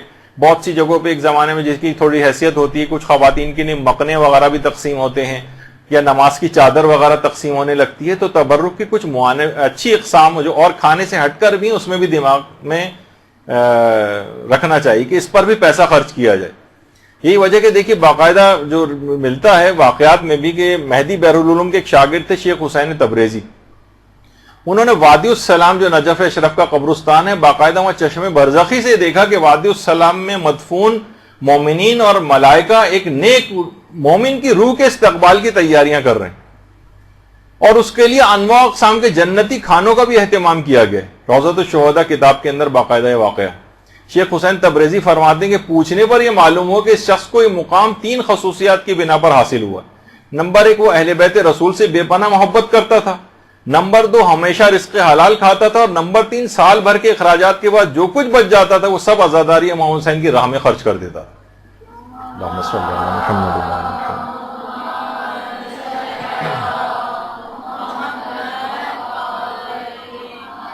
تو بہت خصوصیات ہیں اس کی، اس کے اوپر پیسہ خرچ کیا جائے۔ یہ وجہ ہے کہ احمد خمینی جو امام خمینی کے بیٹے ہیں، کہتے ہیں کہ امام خمینی کے انتقال کے بعد میں نے ان کو ایک دفعہ خواب میں دیکھا تھا اور ان سے پوچھا تھا کہ بابا اس جہان کے اندر کون سی چیز زیادہ فائدہ پہنچانے والی؟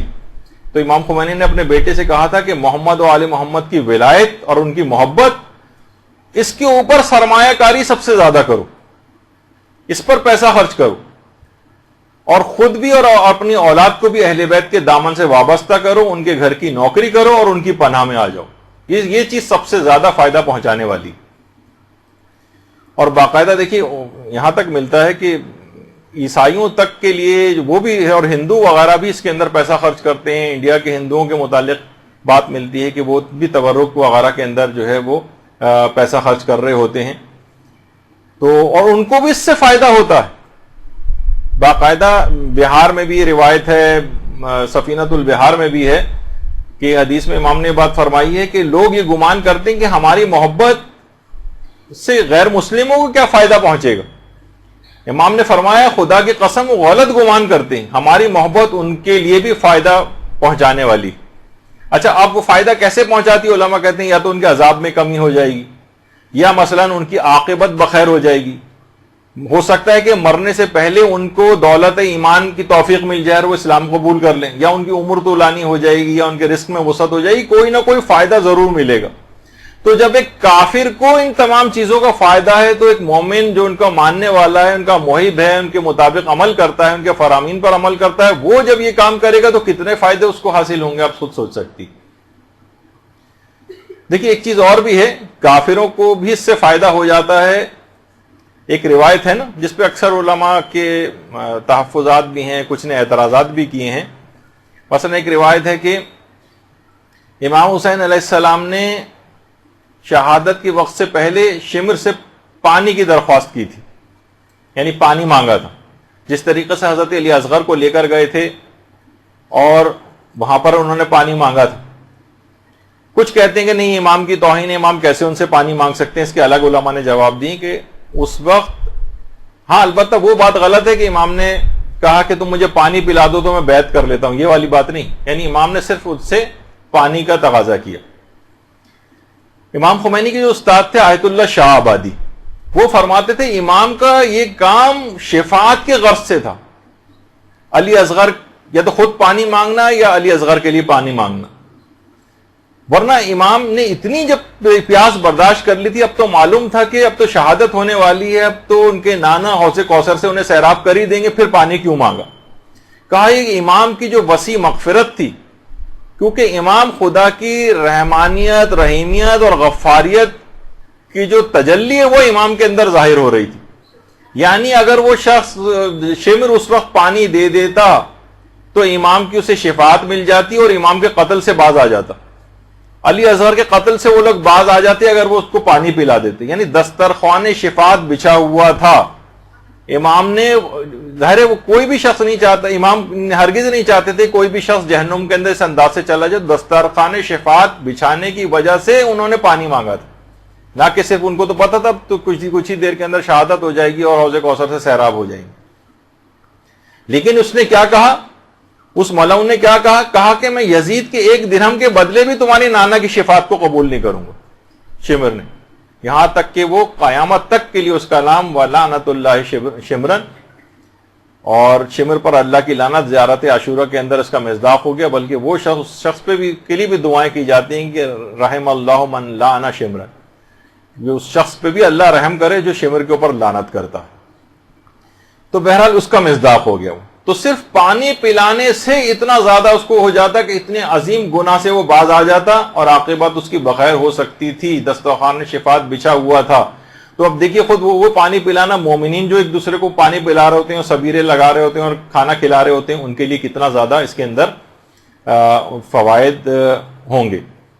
اب دیکھیے مومنین تو اپنی طور پر علماء سے بہت پوچھا گیا کتنے دسترخوان امام حسن ہے، دسترخوان حضرت علی اصغر ہے، اور دسترخوان جو سفرہ ام البنین ہے، اور اس کے علاوہ دسترخوان رقیہ ہے، اور عربوں کے اندر دسترخوان امام زمانہ ہے، امام حسن کا جو سفرہ ہوتا ہے وہ ہے، کتنی زیادہ آپ کو نظر آتے ہیں، اور سب کو علماء نے ریکمینڈ کیا کہ سارے ہونے چاہیے۔ لوگوں کی باتوں میں ہرگز نہ ہے کہ نہیں یہ نہیں اور وہ نہیں، اب تو ہر جگہ دسترخوان، ہر وقت کھانے، کوئی مسئلہ نہیں ہے اس کے اندر، بہت ریکمینڈ علماء نے اس میں کیا ہے۔ اور علماء خود بھی اس کے اندر بہت آگے ہوتے ہیں، خود بھی اس کی کھلائی میں، پکائی میں، خود اس کو سرو کرنے میں، آپ کتنی زیادہ ان کی اگر آپ دیکھیں علماء کی کہ خود اس کے اندر بڑھ چڑھ کر حصہ لے رہے ہوتے ہیں، ایک ایسی خدمت ہے کہ عالم ہونے کے باوجود بھی وہ کر رہے ہوتے ہیں۔ یہ آیت اللہ باقر الحکیم شہید ہیں، یہ خود لوگوں کو کھانا کھلایا کرتے تھے، اس طرح سے نکال کے دیتے تھے۔ یہ آیت اللہ تقی مدرسی ہیں، خود مرجع تقلید ہیں، مرجع ہونے کے باوجود لوگوں کو چائے پلا رہے ہیں اور لوگوں میں جو ہے کھانا کھلا رہے ہیں، لوگوں میں کھانا تقسیم کر رہے ہیں، کیونکہ اس کی بہت اہمیت ہے، دنیاوی و اخروی بے پناہ فائدے ہیں۔ لوگ کہتے ہیں کہ بھائی اس کے اندر بہت افراط بہت ہو گئی ہے، بہت زیادہ لوگ کرنے لگے ہیں۔ آیت اللہ وحید خراسانی بڑا زبردست جملہ کہتے ہیں، فرماتے ہیں عزاداری امام حسین میں تفریط ہی تفریط ہے، افراط نہیں، ہر چیز کمی کی طرف ہے۔ غم بھی جتنا بھی آپ کر رہے ہیں سب کم ہے، جتنا بھی آہو بکا کر رہے ہیں سب کم ہے، جتنا پیسہ خرچ کر رہے ہیں سب کم ہے، مکمل تفریط ہے، افراط اس کے اندر ہے ہی نہیں، کمی کی طرف ہر چیز ہے۔ تو یہ جو کہنا کہ بہت ہو گیا بہت نہیں ہے، کہ ہر چیز کم ہے، جتنا بھی خرچ کریں اس کے اندر کوئی اس کے اندر ممانعت نہیں ہے، بلکہ زیادہ فائدے، دنیاوی کتنے فائدے ہیں۔ اب میرے پاس اتنا وقت نہیں ہے کہ ان فائدوں کو بھی جلدی بس میں کر رہا ہوں کہ انسان، علماء نے کہا کہ اس کی شخصیت کی معرفت ہوتی ہے، جو کھانا کھلاتا ہے وہ ایک آئسولیشن سے نکل جاتا ہے، اس کے علاوہ معاشرے میں اس کے عزت و وقار میں اضافہ ہوتا ہے، گھر میں اس کے خیر و برکتیں آنے لگتی ہیں، گھر سے آفات و بلائیں اس کے دور ہونے لگتی ہیں، اس کو تعظیم شاعر کا ثواب ملتا ہے جو بھی کھانا کھلا رہا ہوتا ہے، اس کی روحانی اور نفسیاتی جو اس کو خوشیاں ملتی ہیں کھانا کھلا کر وہ ملتی ہے، اس کے اندر اخلاق کریمانہ پیدا ہونے لگتے ہیں، سخاوت وغیرہ اس کے اندر پیدا ہونے لگتی ہے، اور اس طرح سے اس کی اولاد کی بھی تربیت ہوتی ہے، اور باقاعدہ نسلوں میں اس کی ثقافت اسلامی منتقل ہوتی ہے۔ بچوں کے اندر کتنا زیادہ بچے اس کے اندر اہتمام کرتے نظر آتے ہیں، تو یہ بہت اہم چیز ہے۔ اس کے علاوہ مومنین کے آپس میں تعلقات بہت زیادہ مضبوط ہوتے ہیں۔ دیکھیے کتنے ہی رشتہ دار ایسے ہیں جو جن کی سالوں ملاقات نہیں ہوتی، رنجشیں ہوتی ہیں، مجلسوں میں بلاتے ہیں، کھانے پر بلاتے ہیں، ان کی رنجشیں دور ہو جاتی ہیں، معاشی حالات جو ہے انسان کے بہت جو ہے وہ اس کے اندر بہتری آتی ہے۔ اگر اس کو بھی انٹروڈیوس کیا جائے کہ عورتیں بہت سارے کام جو گھروں میں کر سکتی ہیں، عام طور پر لوگ کہتے ہیں بزنس کیسے شروع کریں، ہم دکان لیں گے، ٹیکس دینے پڑیں گے، یہ کہاں سے ہوگا، گھروں پہ عورتیں کام شروع کریں، مجالس ازا کے تبرک بنائیں، گھر سے سپلائی کریں۔ کتنے لوگ جنہوں نے کام شروع کیا ہے، اب کیا ہے کہ زیادہ تر غیر مومنین افراد کی آپ خدمات لیتے ہیں، پیسہ بھی ان کے پاس جاتا ہے، اکثر اس میں سے دشمنان اہل بیت بھی ہیں، اپنے مومنین کی معاشی حالت بہتر ہوگی۔ روایات میں بھی ہے کہ اونٹ کے کوہان میں چھری اتنے جلدی اثر نہیں کرتی جتنا رزق ان لوگوں کے لیے آتا ہے جو دوسروں کو کھانا کھلاتے ہیں، رزق میں اس کے بہت برکت ہوتی ہے۔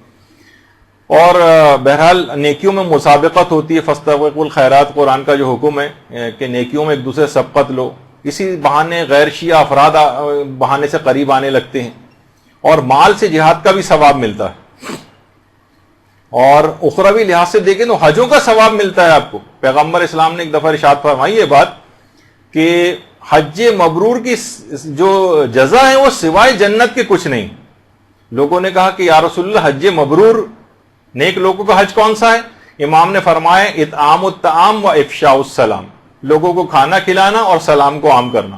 اس سے جو ہے وہ حج مقبول شدہ جو حج ہوتے ہیں نیک افراد کے، ان کا ثواب ملتا ہے۔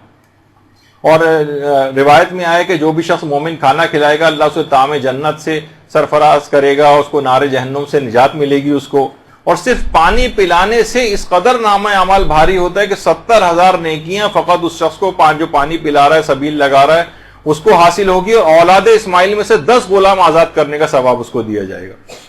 کوشش یہ کریں کہ جو بھی اس میں تبرک بنانے والا ہو وہ باوضو ہو کر تبرک بنائے، ان کو ہدایت کر دیں۔ مثلا اگر کسی مومنین سے بنوا رہے ہیں، تلاوت قرآن کر تبرک، نیاز وغیرہ دلوا کر تبرک جو ہے وہ کھلایا جائے لوگوں کو. کوشش کریں کہ مینیو جو ہے وہ کھانے کا حفظان صحت کا خیال رکھیں، اچھی چیز ہو، مضر صحت نہ ہو. مثلا سادہ قسم کا اس طرح کا کھانا ہو جو صحت خراب نہ کرے، چاہے اچھی کوالٹی کا، بہتر کوالٹی کا، اچھی چیز لوگوں کو کھلائیں. پریزنٹیبل بھی ہو، صحت کے خرابی والی چیزیں بھی نہ ہوں. عام طور پر دال چاول اس طرح کی چیز کی جس میں نہ کوئی تیزابیت کسی کو ہوگی، اچھے طریقے سے وہ پیٹ بھر کے کھانا بھی کھا لے گا اور اس کو جتنا بھی اچھے سے اچھا کر سکیں کوالٹی کے اعتبار سے. اسی طریقے سے مثلا پھلوں کو بھی رائج کرنا چاہیے. پھل ہیں حفظان صحت کے اعتبار سے جو ہے وہ تقسیم کیے جاتے ہیں. تو آپ نے دیکھا کہ روایات کے اندر بھی یہ بات آئی ہے کہ پھلوں کے جناب لوگوں کو سیب کے فوائد پتہ ہوتے تو اس کے علاوہ کسی اور چیز کا علاج اپنے بیماروں کا اس کے علاوہ کسی چیز سے نہ کرتے. تو پھلوں کو رائج کرنا چاہیے. کوئی ایسا پیکٹ بنا لیں جس میں 2-3 اچھے پھل ہوں تو یہ اچھا تبرک شمار ہو جائے گا. اسی طریقے سے مثلا جو ہے وہ اگر کسی کی حیثیت ہو تو کچھ ڈرائی فروٹس کے پیکٹ وغیرہ بہت سی جگہوں پہ تقسیم ہو سکتے ہیں. صحت کے اعتبار سے کتنا اچھا ہے کہ اگر آپ یہ تقسیم کریں، مومنین کے جسموں میں جائیں، ان کو فائدہ پہنچائیں بنسبت ان چکنے اور مضر صحت کھانوں کے. تو کوشش کریں کہ پیٹ بھر کر لوگوں کو کھانا کھلائیں. اور اس کے اندر ایک اور خصوصیت یہ بھی ہے کہ دیکھیے اس میں امیر اور غریب بھی ایسے ہی پارٹیسپیٹ کرتا ہے اس کے اندر، اپنے پیٹ کو کاٹتا ہے. چاہے اس کو صرف 40 پہ لوگ دیکھتے ہیں انتہائی غریب لوگ ہیں لیکن پھر بھی وہ وہاں جا کر خدمت کر رہے ہوتے ہیں. اور تبرک میں دیکھیے شفا یابی کی بھی ایک صفت ہوتی اور باقاعدہ آیت اللہ سعید الحکیم سے بھی یہ چیز پوچھی گئی ہے. تو مریضوں کے لیے باقاعدہ اسپتال کے مریض ہوتے ہیں ان کے لیے لوگ باقاعدہ تبرک لے جا کر تاکہ وہ شفا یاب ہو جائے. اور یہی چیز جیسے بھی میں ذکر کر رہا تھا کہ آیت اللہ سعید الحکیم سے بھی پوچھی گئی کہ ہم شفا یابی کے لیے تبرک جو مجلس اعضاء کا ہے اس کو لے جا کر مریضوں کو کھلا سکتے ہیں. تو انہوں نے کہا بالکل، ان کی شفا یابی کی نیت سے تبرک لے جانا اور ان کو اگر صحت اجازت دے تو وہ کھا سکتے ہیں اس کو. ایک واقعہ ہے جو حضرت زہیر ابن قین کا، بس اس کو جلد سے جلد مکمل کرتے ہیں بس آخری 2 منٹ میں.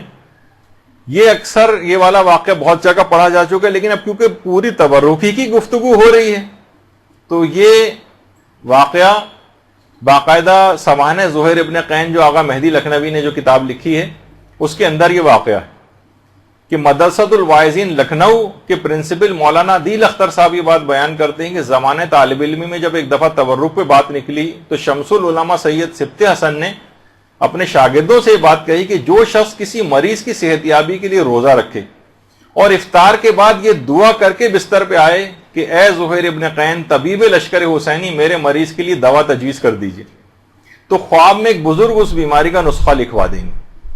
ایک مریض کی بہن نے بھائی کی صحت یابی کے لیے روزہ رکھ کر حسب ہدایت دعا کی تو خواب میں دیکھا کہ لوگ ایک شخص کو گھیرے ہوئے ہیں اور وہ مریضوں کو کچھ نسخے لکھوا رہے ہیں. بہن نے بھائی کے مرض کی دوا چاہی تو جواب ملا کہ تو خود دوا نہیں لیتا ہے. انہوں نے کہا ایسا تو نہیں ہے، دوا تو اس نے بہت کی ہے لیکن شفایاب نہیں ہوتا. فرمائے وہ مجلس حسین کا تبرک کیوں نہیں لیتا ہے؟ صبح ہوئی تو اللہم صلی علی محمد و علی محمد.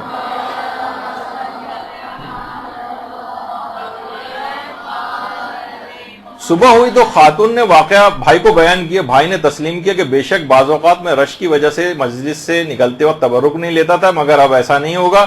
اس کے بعد جو بھی پہلی مجلس اس میں شریک ہو کر اسی مجمع سے زحمت اٹھا کر اسے تبرک حاصل کیا، اسے تناول کیا تو اس کا مرض بالکل جاتا رہا. اللہم صلی علی محمد.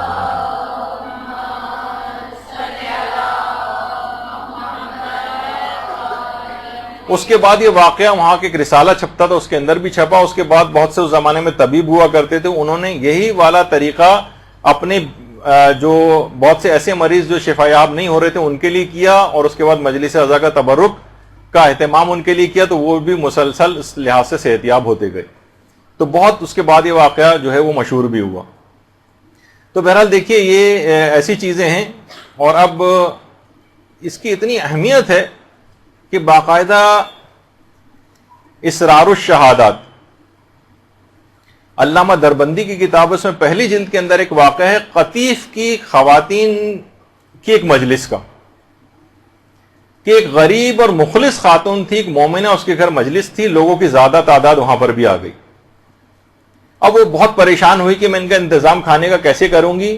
تو اس قطیف کی اس مجلس میں عورتوں نے باقاعدہ مشاہدہ کیا کہ اچانک سے کچھ نورانی اور ملکوتی خواتین اس محفل کے اندر آ گئیں. صلی اللہ علیہ محمد.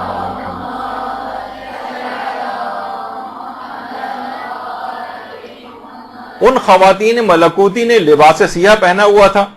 بہت سی عورتیں مجلس عزا کے اندر جو شریک تھیں وہ ان کی نورانیت اور ملکوتیت کو برداشت نہیں کر سکیں اور غش کھا گئیں.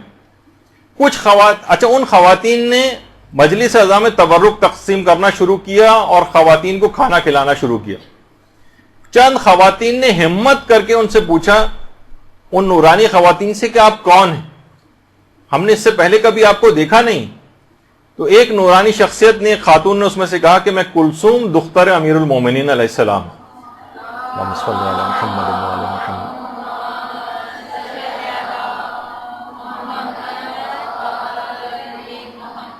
اور وہ جو تمہارے سامنے دوسری خاتون ہے وہ زینب بنت علی سلام اللہ علیہ ہیں. اور وہ جو تو اللہم صلی علی محمد وعلی محمد.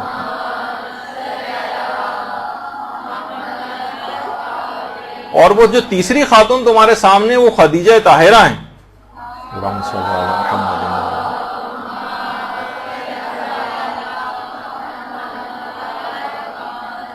اور وہ چوتھی خاتون جن کا نور زمین و آسمان سے ساطع ہو رہا ہے، اور یہ وہی ہیں جن کے نور سے چاند اور سورج اور ستارے روشن ہوتے ہیں. یہ سید الشہداء کی مظلوم والدہ فاطمہ الزہرا سلام اللہ علیہ ہیں.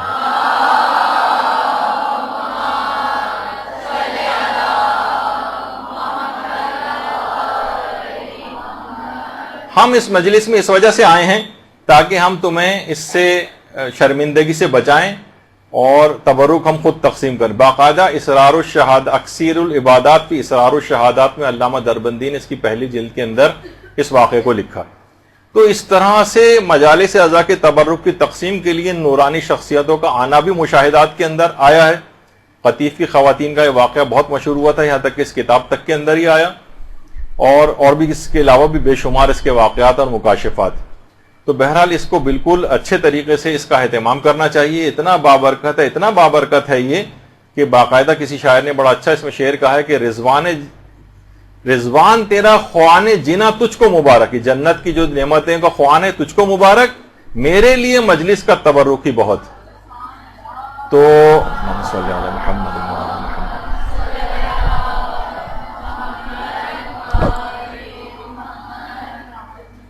تو یہاں پر ہم اپنی گفتگو اختتام کرتے ہیں. اس میں جتنے بھی فقہی احکام تھے، جتنے اخلاقی باتیں تھیں، جتنی صحت کے اعتبار سے چیزیں تھیں، جتنے اعتراضات اس سلسلے میں تھے، آپ نے مشاہدہ کیے کہ تاکہ آپ کے سامنے سب دلائل آ جائیں. اور کبھی کوئی اس سلسلے میں کسی بھی قسم کی کمی کا کوئی نعرہ لگائے، اس کا کوئی متبادل آپ کے سامنے پیش کرے، تو آپ تمام دلائل کے ساتھ اس کو جواب دیں کہ علماء اور مراجع اور مجتہدین نے اسی کی تاکید کی ہے.